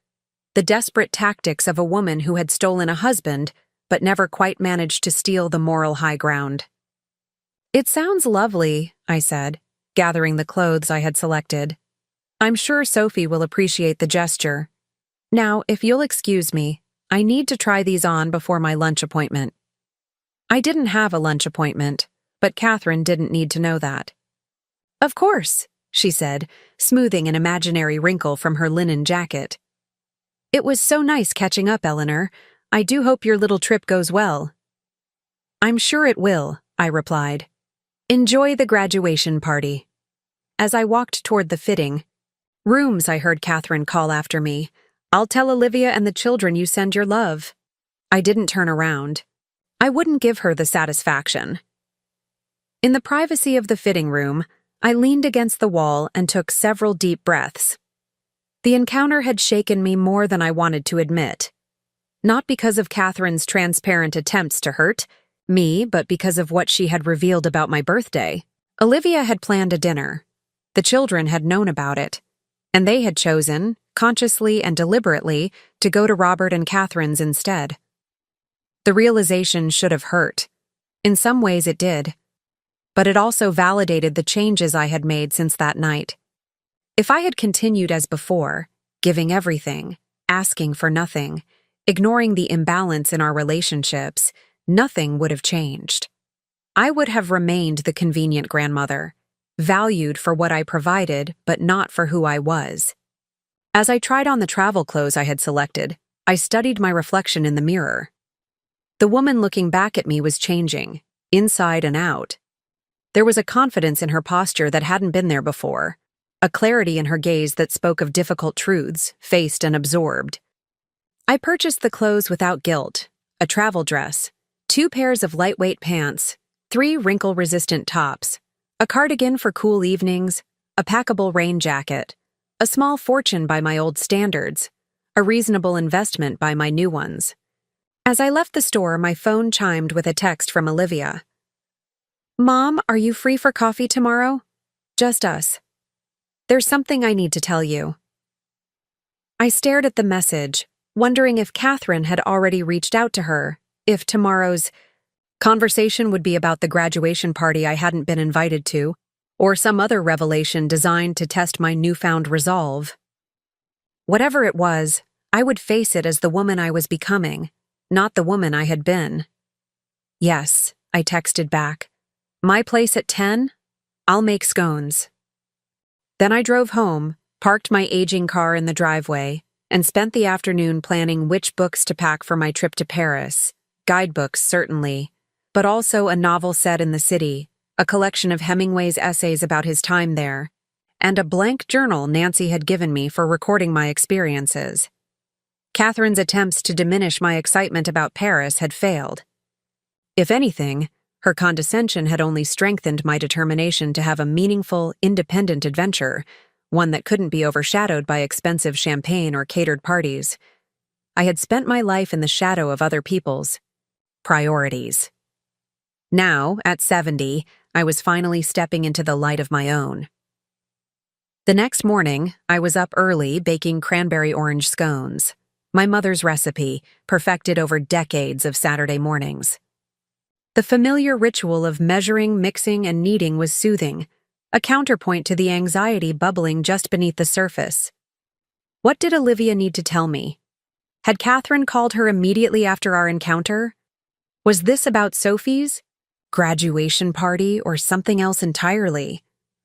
By the time the doorbell rang at precisely 10 a.m., the house was filled with the comforting aroma of freshly baked goods and French roast coffee. "Mom," Olivia greeted me with a quick hug. She looked tired, shadows beneath her eyes suggesting sleepless nights. "Something smells wonderful." "Cranberry orange scones," I said, leading her to the kitchen. "Still your favorite, I hope." "Always," she managed a smile. We settled at the kitchen table, steaming mugs of coffee and warm scones between us. For a few minutes, we engaged in careful small talk: the unseasonably warm weather, James's recent promotion, Lily's last days of sophomore year. Finally, Olivia set down her coffee mug with a deliberate motion. "Mom, I ran into Catherine yesterday at the grocery store. She mentioned she saw you at Thornton's." "Yes," I said, keeping my voice neutral. "We had an interesting conversation." Olivia winced slightly. "She said she might have let something slip about your birthday dinner. That you didn't know we had actually planned something?" "She did mention that, yes." "Mom, I can explain." I held up a hand, interrupting her. "Before you do, I'd like to know one thing. Was it true? Had you planned a birthday dinner that the children chose not to attend in favor of Robert and Catherine's welcome home celebration?" Olivia's gaze dropped to her coffee cup. "Yes," she admitted quietly. "But it wasn't like Catherine made it sound. We had talked about having a dinner here for your birthday. Nothing formal, just family. But then Dad and Catherine moved back that same week, and they were eager to reconnect with everyone. So you chose their dinner over mine," I finished. "For her?" We didn't think it was a big deal, she said, a defensive note creeping into her voice. We figured we'd just celebrate your birthday the following weekend. It wasn't like you had planned anything special. The casual dismissal stung more than I expected. Didn't I? I took 2 vacation days from the hospital to prepare. I cooked all your favorite foods. I set the table with my best china. Olivia looked genuinely surprised. You did? You never said anything about that. Why would I? When you texted that you had forgotten the dinner and were at Catherine's instead. What was I supposed to say? Actually, I spent 2 days cooking a feast that's now growing cold on my dining room table. I'm sorry, she said, and to her credit, she did look remorseful. I didn't know you had gone to all that trouble. That's just it, Olivia. You didn't. No, because you didn't ask. You assumed, as you always do, that your plans, your priorities were more important than mine. She flinched at the directness of my words. That's not fair, isn't it? Be honest with yourself? If not with me, when was the last time you considered my feelings before making a family decision? When was the last time you asked what I wanted instead of telling me what was going to happen? Olivia opened her mouth to respond, then closed it again, seemingly at a loss. Catherine also mentioned Sophie's graduation party. I continued, my voice softening slightly. Next weekend at their house. Catered by Marcel's, with imported champagne. Olivia's face flushed. I was going to tell you about that today. It was Dad's idea. He wanted to do something special for Sophie, and Catherine offered their house since it's bigger than ours. And no one thought to include me in the planning, or even to invite me until Catherine happened to mention it. Of course we were going. To invite you, Olivia protested. The invitations just went out yesterday. Yours is probably in the mail. I see, I said, not entirely convinced. And when exactly was this party planned? About 3 weeks ago, she admitted after a pause. So right around the time of our family dinner, the one where you gave me the travel gifts and we had that heart-to-heart conversation about my trip to Paris and the changes to the inheritance. Olivia shifted uncomfortably. Yes, I suppose so. And yet no one mentioned this party, despite the fact that it was already being planned. Despite the fact that it was for Sophie, my first grandchild, to celebrate her college graduation, a significant milestone. Mom, please. Olivia's voice took on a pleading quality. It wasn't a deliberate exclusion. It just happened that way. Dad took charge of it, and Catherine ran with the idea. By the time I realized you hadn't been consulted, everything was already arranged. I studied my daughter across the table, seeing the conflict in her expression. She was caught between 2 worlds, her mother's and her father's, and had been for most of her life. In many ways, she was still the little girl who had waited by the window for her father's car to appear, only to be disappointed again and again when he chose work, or Catherine, over family time. Olivia, I said gently, I understand that having your father back in your life is important to you. I understand that you want the children to have a relationship with him. I've never stood in the way of that. I know, she said quietly. But what I don't understand is why that has to come at the expense of your relationship with me. Why it has to involve secrets and half-truths and last-minute invitations. Why I'm treated as an afterthought in events involving my own grandchildren. Tears filled Olivia's eyes. It's complicated, Mom. Dad is persuasive, and Catherine is always so eager to host things, to be at the center of family events. They're both so confident about what they want. You've always been more flexible, more willing to adjust. And that flexibility has been taken for granted, I pointed out. For years, she nodded, a tear spilling down her cheek. Yes, I think maybe it has. We sat in silence for a moment, the truth of her admission hanging between us. I'm not asking you to choose between us, Olivia, I said finally. I would never put you in that position. But I am asking you to be honest with me and to think about how your actions and inactions affect me. I'm trying, she said, her voice thick with emotion. But I don't know how to balance everyone's expectations. Dad wants more time with the kids. Catherine wants to be the perfect grandmother. You want to be respected as more than just a grandmother. And I'm caught in the middle, trying to keep everyone happy. Perhaps that's the problem, I suggested. You're not responsible for everyone's happiness. You're only responsible for your own integrity and the way you treat others. The rest is up to them. She managed a watery smile. When did you get so wise, Mom? I've always been wise, I said with a small smile of my own. You just haven't been listening. Olivia laughed despite her tears, and the tension between us eased slightly. So, she said, reaching for another scone, will you come to Sophie's party? It would mean a lot to her. And to me. I considered the invitation. My instinct was to refuse, to protect myself from the inevitable comparisons, from Catherine's subtle barbs, from Robert's presence after so many years. But that would only punish Sophie, who was caught in the middle of adult complexities she hadn't created. Yes, I decided. I'll be there, but I'll be coming as Eleanor, a woman with her own identity and her own value. Not just as Nana Ellie, the reliable background character in everyone else's story. I understand, Olivia said, and for perhaps the first time I believed she truly did. As she prepared to leave an hour later, Olivia hesitated at the door. There's one more thing I should tell you, Mom, about the graduation party. My stomach tightened. What is it? Dad? She paused, clearly uncomfortable. Dad is planning to give Sophie a car, a new Audi convertible. It's already purchased, just waiting to be presented at the party.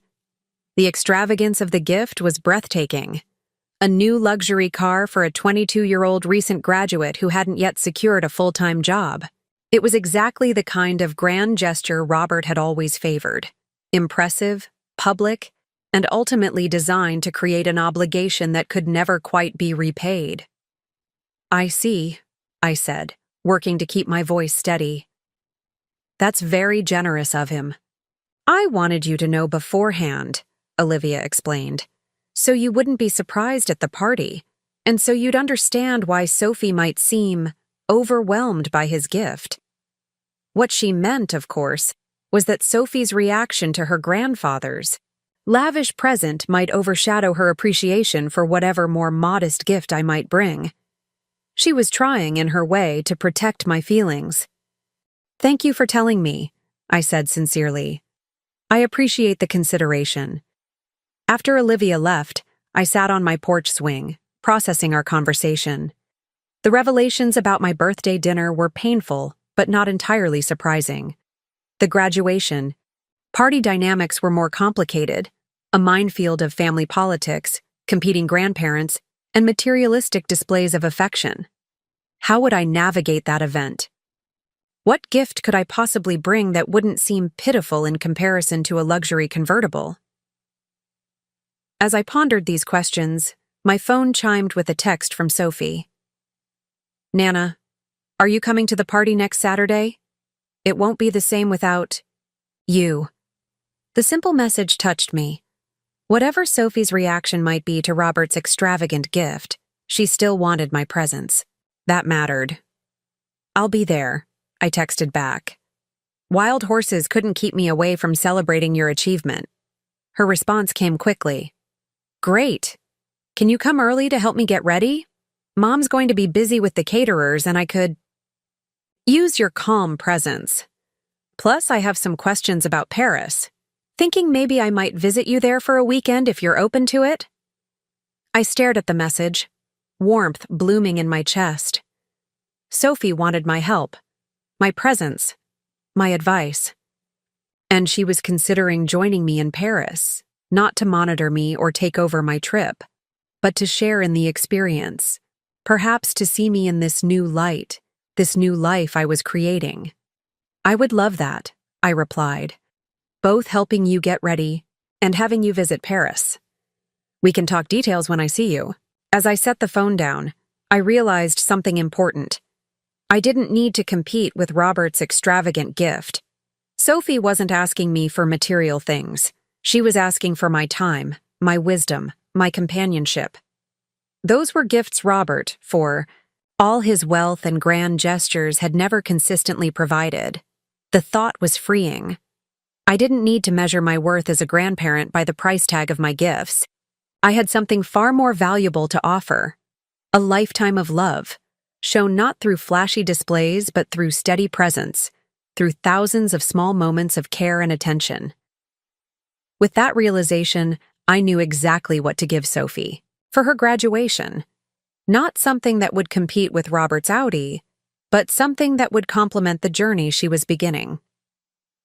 That afternoon, I drove to Harrison's Jewelry, a family-owned shop downtown that had been in business since before I was born.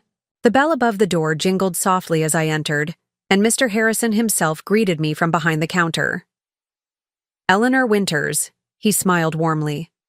"I haven't seen you in ages. What brings you in today?" "I need a gift for my granddaughters. Graduation," I explained. "Something special, but not extravagant. Something meaningful." "I see." He nodded thoughtfully. "Tell me about your granddaughter." For the next half hour, I told him about Sophie. Her intelligence, her determination, her recent graduation, her upcoming job interviews. I told him about her study abroad experience in Rome, her interest in possibly visiting me in Paris, her love of travel and adventure that reminded me so much of dreams I had deferred until now. "I think I have just the thing," Mr. Harrison said when I finished. He disappeared into the back room and returned with a small velvet box. Inside was a delicate compass pendant on a silver chain, the face of the compass inlaid with mother of pearl, the cardinal points marked in tiny sapphires.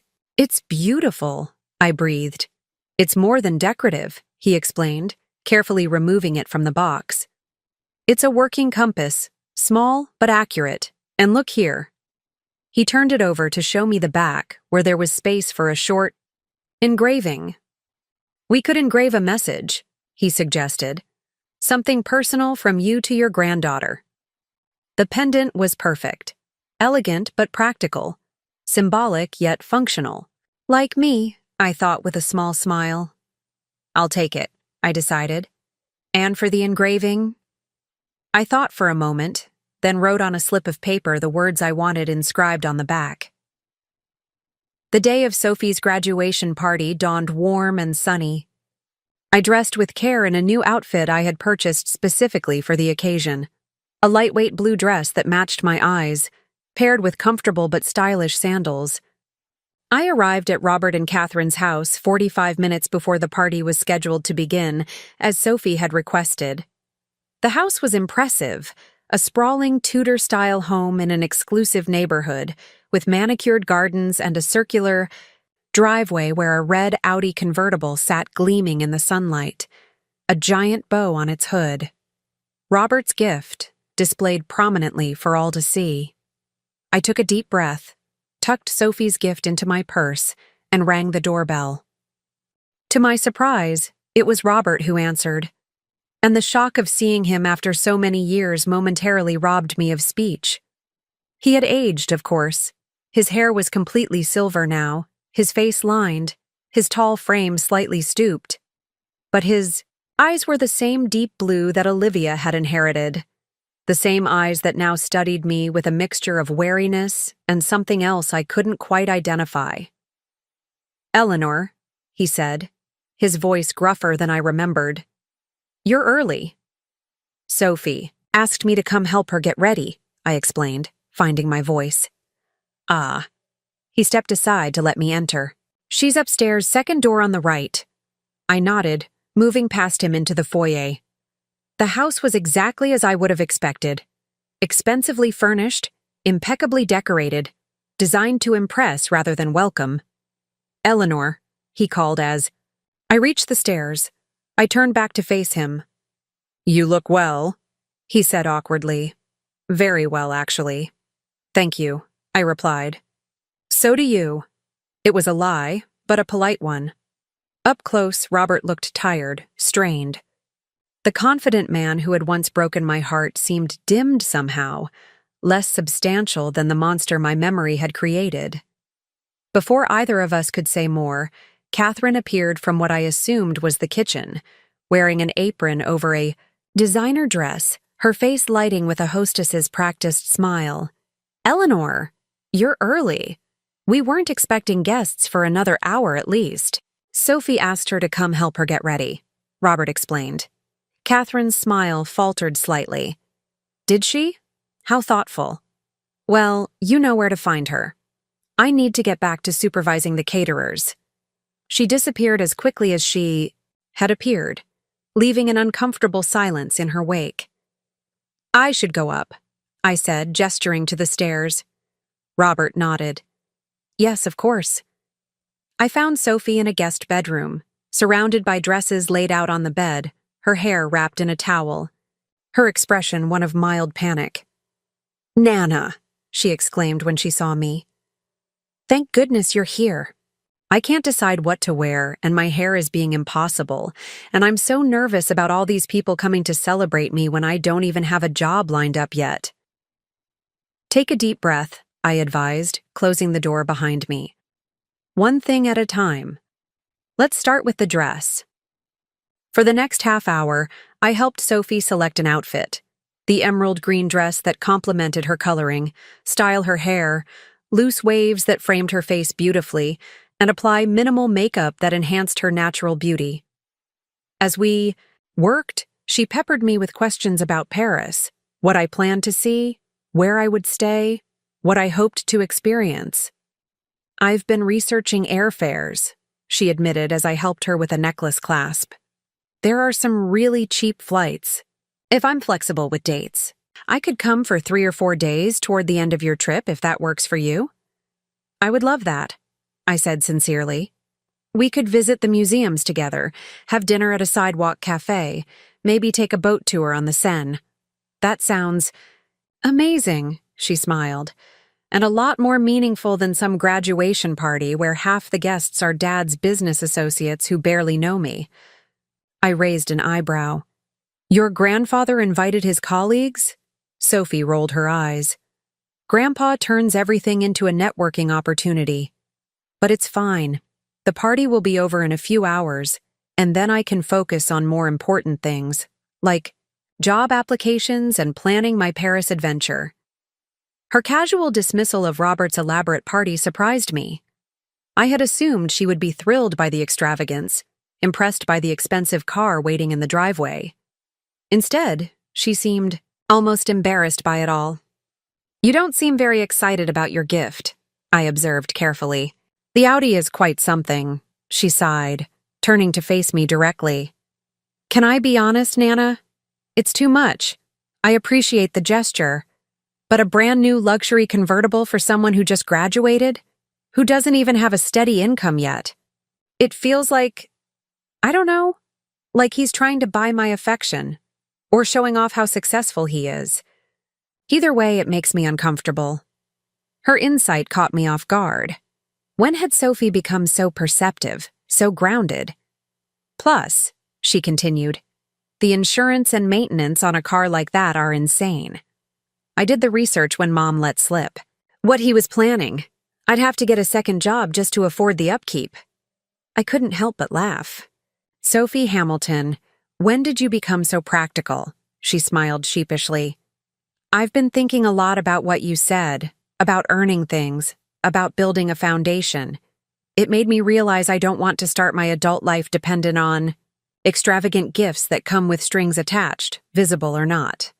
Pride swelled in my chest, not because she was rejecting Robert's gift or aligning with my values instead of his, but because she was thinking for herself, considering the long-term implications of her choices rather than being dazzled by short-term pleasures.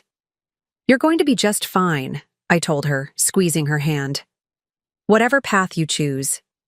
As guests began to arrive downstairs, I slipped away to the powder room for a moment of quiet reflection. The conversation with Sophie had touched me deeply.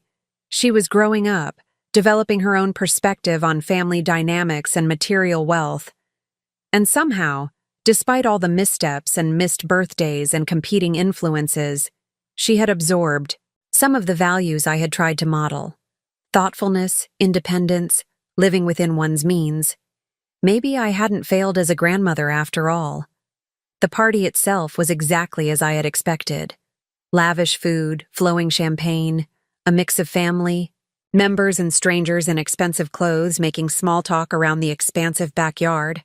Catherine played the perfect hostess, greeting guests and directing servers with practiced ease. Robert held court near the pool, regaling a group of business associates with stories that featured him as the hero. Olivia and James circulated, making sure everyone had drinks and introducing Sophie to people she had never met. I found a quiet spot on the patio, content to observe rather than participate in the social performance. Marcus joined me after a while, a plate of hors d'oeuvres in hand. "This is weird, right?" he said, offering me a stuffed mushroom. All these people pretending they care about Sophie's degree in environmental science when most of them probably work for companies that pollute for profit. I smiled at his astuteness. "It's a particular kind of social ritual," I agreed. "More about connections and impressions than actual celebration. Grandpa's friends keep asking me about my business plans after college," he continued, making air quotes. "When I tell them I'm studying music education, they change the subject really fast." "Not impressive enough for them?" I asked. "Not profitable enough," he corrected. "But I don't care. I'd rather teach kids to play clarinet than make a fortune, selling soulless luxury goods to people who don't need them." Another burst of pride warmed my chest. Marcus, too, was developing his own value system, one that prioritized meaning over material success. "Your grandfather wasn't always like this," I found myself saying. "When we were first married, he talked about making a difference, about public service being a calling. Somewhere along the way, that changed." Marcus considered this. "Do you think people just naturally get more materialistic as they get older? Is that what happens to everyone?" "No," I said firmly. "I think people become more of whatever they truly value. If they value status and luxury, they become more focused on acquiring those things. If they value connection and meaning, they seek more of that. Which explains why you're going to Paris by yourself at 70 instead of buying a fancy car or a bigger house," he observed. "You're becoming more of who you really are." The simplicity and accuracy of his assessment stunned me. "That's exactly it, Marcus. I couldn't have said it better myself." As the afternoon progressed, the moment for gift-giving arrived. Guests gathered around a table piled with presents, with the car keys prominently displayed in a large gift box at the center. Robert made a grand speech about his pride in his first grandchild, about the importance of starting adult life with the right advantages, about how Sophie deserved only the best. Then, with a flourish, he presented the keys to the Audi. Sophie accepted them with a gracious smile and appropriate expressions of surprise and gratitude. But I noticed she didn't rush to the driveway to examine her new car, didn't ask to take it for a spin, didn't even mention it again for the remainder of the gift-opening ceremony. When it came time for my gift, I approached with the small velvet box, suddenly self-conscious among the larger, more lavish presents. But Sophie's face lit up when she saw it was from me. "This is from your Nana Ellie," Olivia announced as Sophie accepted the box. Sophie opened it carefully, gasping softly when she saw the compass pendant. She lifted it from the velvet, examining it with genuine appreciation. "Nana, it's beautiful," she breathed. Then she turned it over and read the engraving I had chosen. "Find your true north." "Love," Nana, tears filled her eyes. Without hesitation, she removed the necklace she was wearing and asked me to help her put on the compass instead. As I fastened the clasp, she whispered, "This is the most perfect gift. Thank you." In that moment, standing amid the opulence of Robert and Catherine's backyard, surrounded by expensive gifts and catered luxury, I felt a victory sweeter than any I could have imagined. Not because my gift had outshone Robert's, it hadn't by any material measure, but because it had resonated with Sophie in a way his hadn't. Because she had recognized and valued the meaning behind it. Because perhaps for the first time, I had given not from obligation or tradition or duty, but from a genuine understanding of who Sophie was and who she was becoming. As the party wound down and guests began to depart, I prepared to leave as well. Catherine intercepted me at the door, her hostess smile firmly in place. "Leaving so soon, Eleanor? The caterers are just bringing out the dessert station." "I need to finish packing for Paris," I explained.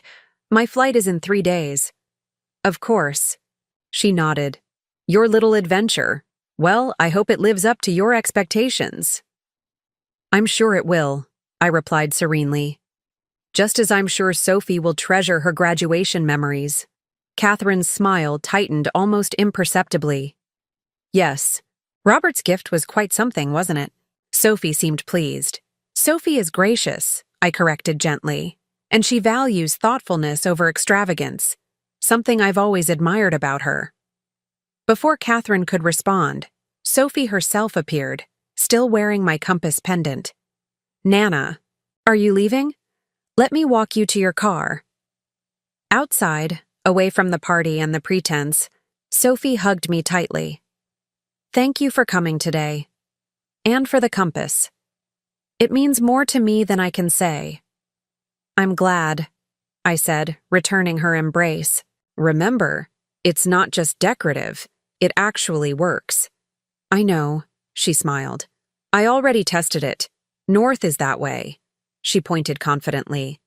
"And Paris is that way," I added, pointing east. "Just a short plane ride away." "I can't wait," she said. "I'll book my ticket this week if that's still okay." "More than okay," I assured her. "It would make my trip complete to share part of it with you." As I drove home, the afternoon's events replayed in my mind. The contrast between Robert's ostentatious display and Sophie's genuine appreciation for my simple gift. The evidence that both Sophie and Marcus were developing values that aligned more with quality of experience than quantity of possessions. The realization that my legacy wouldn't be measured in dollars or material goods, but in the values and perspectives I had helped to shape.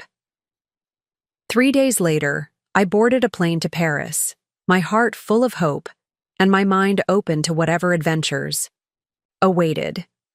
In my carry-on bag was a leather-bound journal, a pen that could write upside down, a small pouch of euros from Nancy, and a new awareness that the most valuable gifts I had to give, and to receive, were not things at all, but experiences, wisdom and genuine connection.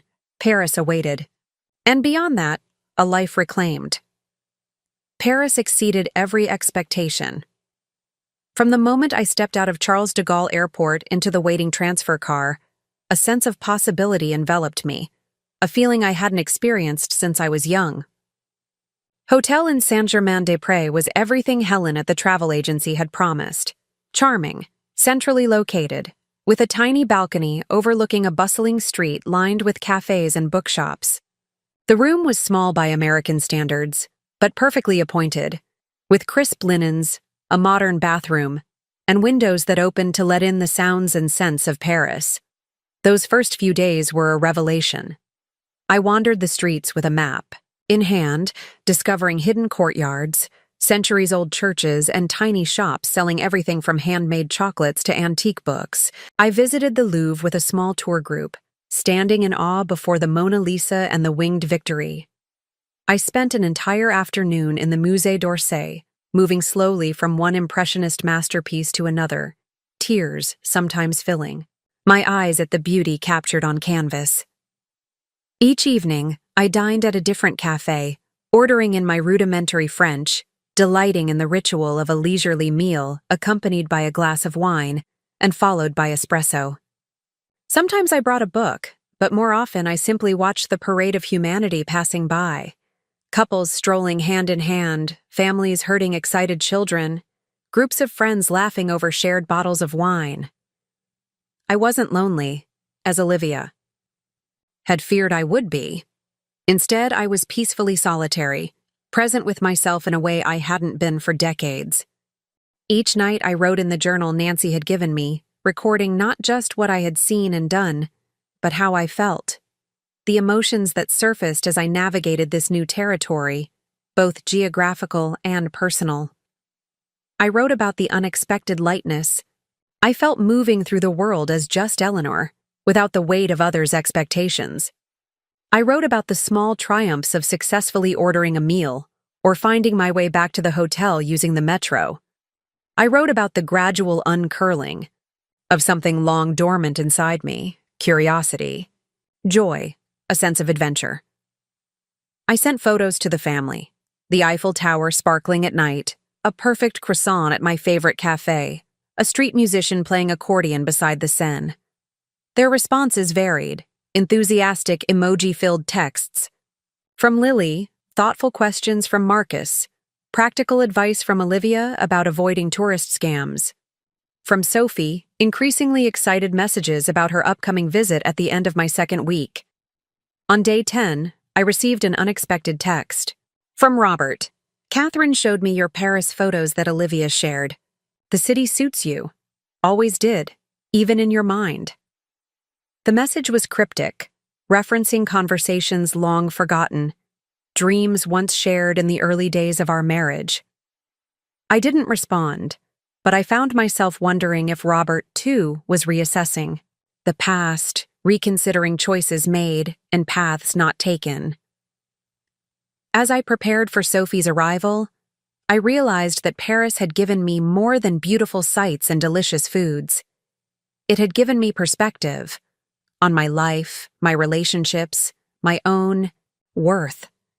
The Eleanor who had arrived in Paris was not the same Eleanor who would welcome Sophie at the airport. I was stronger now, more certain, more myself. And that was the greatest gift of all. Sophie arrived on a Thursday afternoon, her face flushed with excitement as she emerged from the arrivals gate at Charles de Gaulle. She spotted me immediately, waving enthusiastically and rushing over for a hug that nearly knocked me off my feet. "Nana, you look amazing," she exclaimed, stepping back to examine me. "There's something different about you."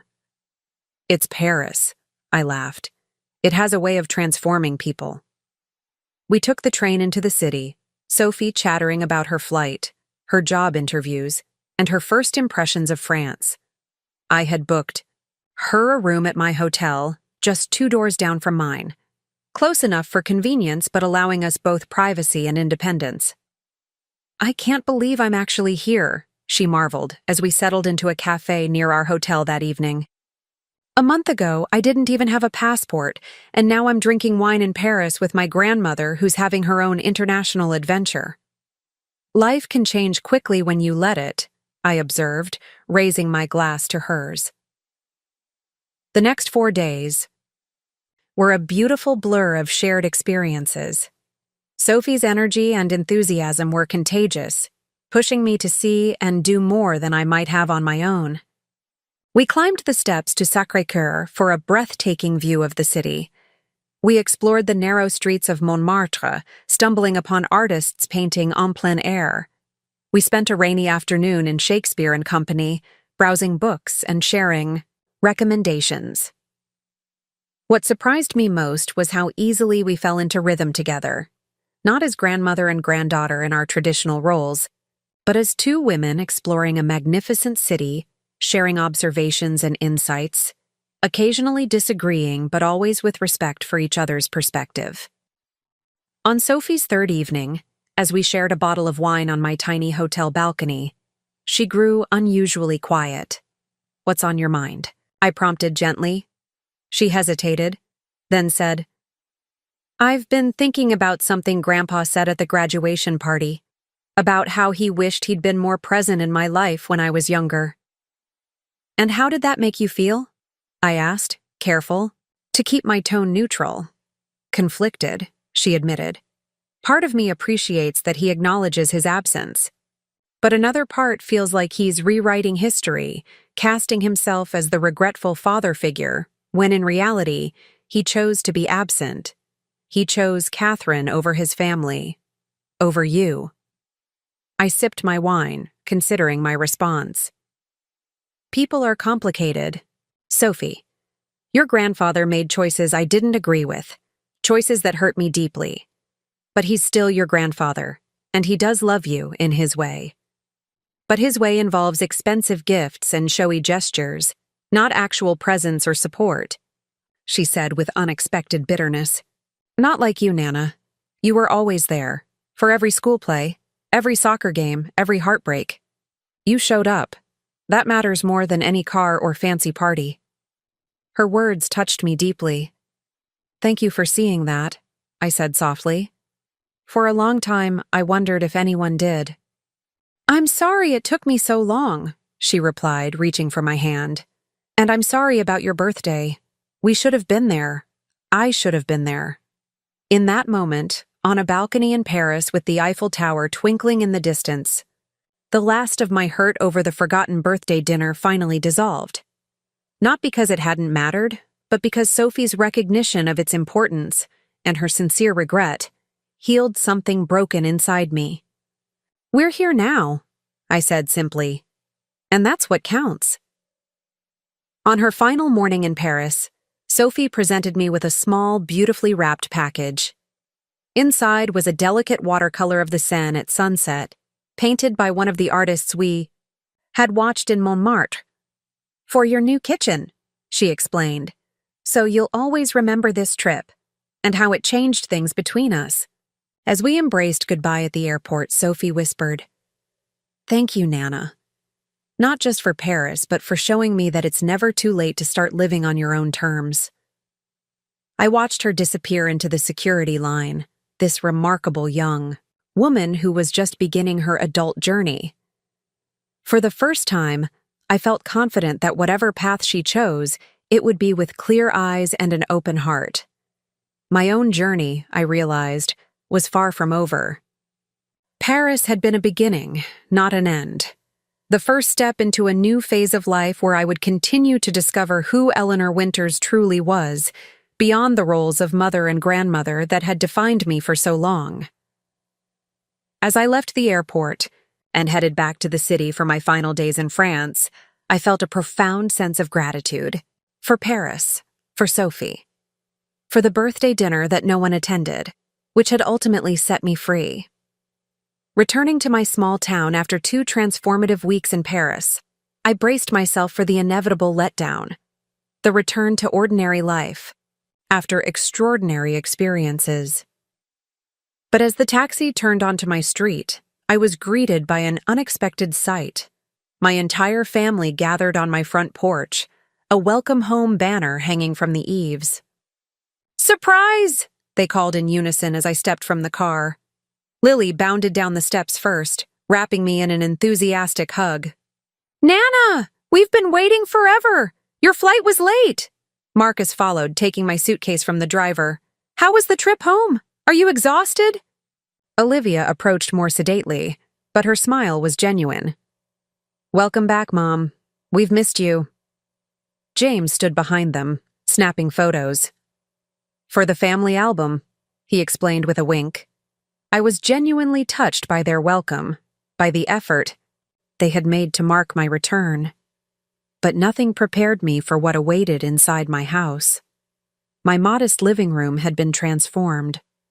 The worn furniture was gone, replaced by a beautiful new sofa and matching chairs in the shade of blue I had always admired. The walls, once beige, now glowed with a warm cream color. And most stunning of all, my kitchen, my outdated, functional but uninspiring kitchen, had been completely renovated. Gleaming granite countertops, new stainless steel appliances, custom cabinets in a rich cherry wood, exactly as I had envisioned but hadn't expected to see for at least another month. "What is all this?" I asked, turning in a slow circle to take it all in. "We wanted to surprise you," Olivia explained. "The contractors were scheduled to start while you were away, but we convinced them to push up the timeline so it would be finished before you got back. And we all helped," Marcus added proudly. "I installed the backsplash myself." I picked the cabinet hardware, Lily chimed in. It's incredible, I managed, overwhelmed by their thoughtfulness. But how did you know exactly what I wanted? Sophie, Olivia smiled. She FaceTimed us from Paris and showed us pictures of the kitchens you liked in the apartments you passed.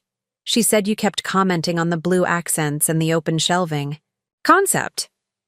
I hadn't even realized Sophie had been paying such close attention to my casual comments during our walks through Parisian neighborhoods. And look, Lily said, leading me to a prominent spot on the kitchen wall where Sophie's gift, the watercolor of the Seine at sunset, had been professionally framed and hung. Sophie sent it ahead so we could have it ready for you. Tears filled my eyes as I took it all in. Not just the beautiful renovations, but the thought and care behind them. The genuine effort to give me something I truly wanted, something that reflected my tastes and preferences rather than their assumptions about what a grandmother should want or need. There's one more thing, Marcus said, handing me an envelope. From all of us. Inside was a gift certificate for a series of cooking classes at a culinary school downtown, French cuisine, with an emphasis on the pastries and breads I had so enjoyed in Paris. We thought you might want to recreate some of the foods you discovered there, Olivia explained, and maybe teach us how to make them too. This is too much, I said, genuinely overwhelmed. All of it, the renovation, the furniture, the classes. It's not nearly enough, Olivia replied, suddenly serious. Mom, while you were gone, we had a lot of conversations as a family about how we've taken you for granted, about how we've failed to see you as a person with your own dreams and desires. Sophie's reports from Paris made us realize how much we've missed by viewing you only as our mother or grandmother, not as Eleanor. We want to do better, Marcus added simply. If you'll let us. The sincerity in their faces moved me deeply. This wasn't just about a renovated kitchen or thoughtful gifts. It was about recognition of my personhood, my value beyond my familial roles, my right to a life that included them but wasn't limited to them. That evening, we shared a meal around my new dining table, a feast of takeout from my favorite local restaurant, accompanied by a French wine Olivia had researched specifically for the occasion. As we ate and talked and laughed, I felt a new equilibrium establishing itself, a family finding its way back to each other, but with healthier boundaries and clearer sight. Later, as the family prepared to leave, Lily hung back, twisting her fingers nervously. Nana, she said hesitantly, I was wondering, would you teach me to knit? I know you mentioned wanting to start again, and I thought maybe we could learn together. Her request, so simple, so connecting, was perhaps the most meaningful gift of all. Not an obligation or an expectation, but an invitation to share something we might both enjoy. I would love that, Lily, I said, hugging her close. After everyone left, I sat alone in my beautiful new kitchen, Sophie's Parisian watercolor glowing in the soft lighting. My $1 million fund for the grandchildren was still largely intact, still earmarked for their futures, but with more thoughtful provisions for how and when they would receive it. My relationship with my family was healing, evolving into something more balanced and mutually respectful. And I was changed in ways both subtle and profound. Paris had awakened something in me, a curiosity, an independence, a willingness to prioritize my own joy. But the true transformation had begun on my 70th birthday, sitting alone at a table set for a celebration that never happened. That disappointment, painful as it was, had cracked open a door I might never otherwise have found. A door to a life, lived on my own terms, with those I loved beside me, not above me. As I unpacked my suitcase that night, I carefully removed the journal Nancy had given me, now filled with observations and insights from my time in Paris. On the final page, I had written a quote from a book I'd found in Shakespeare and Company. It's never too late to be what you might have been. I smiled, running my fingers over the words. If my 70th year had taught me anything, It was the profound truth of that statement. The grandchildren who had ditched me on my birthday had inadvertently given me the greatest gift of all, the courage to become, finally and fully, myself. Up next, you've got 2 more standout stories right on your screen. If this one hit the mark, you won't want to pass these up. Just click and check them out. And don't forget to subscribe and turn on the notification bell so you don't miss any upload from us.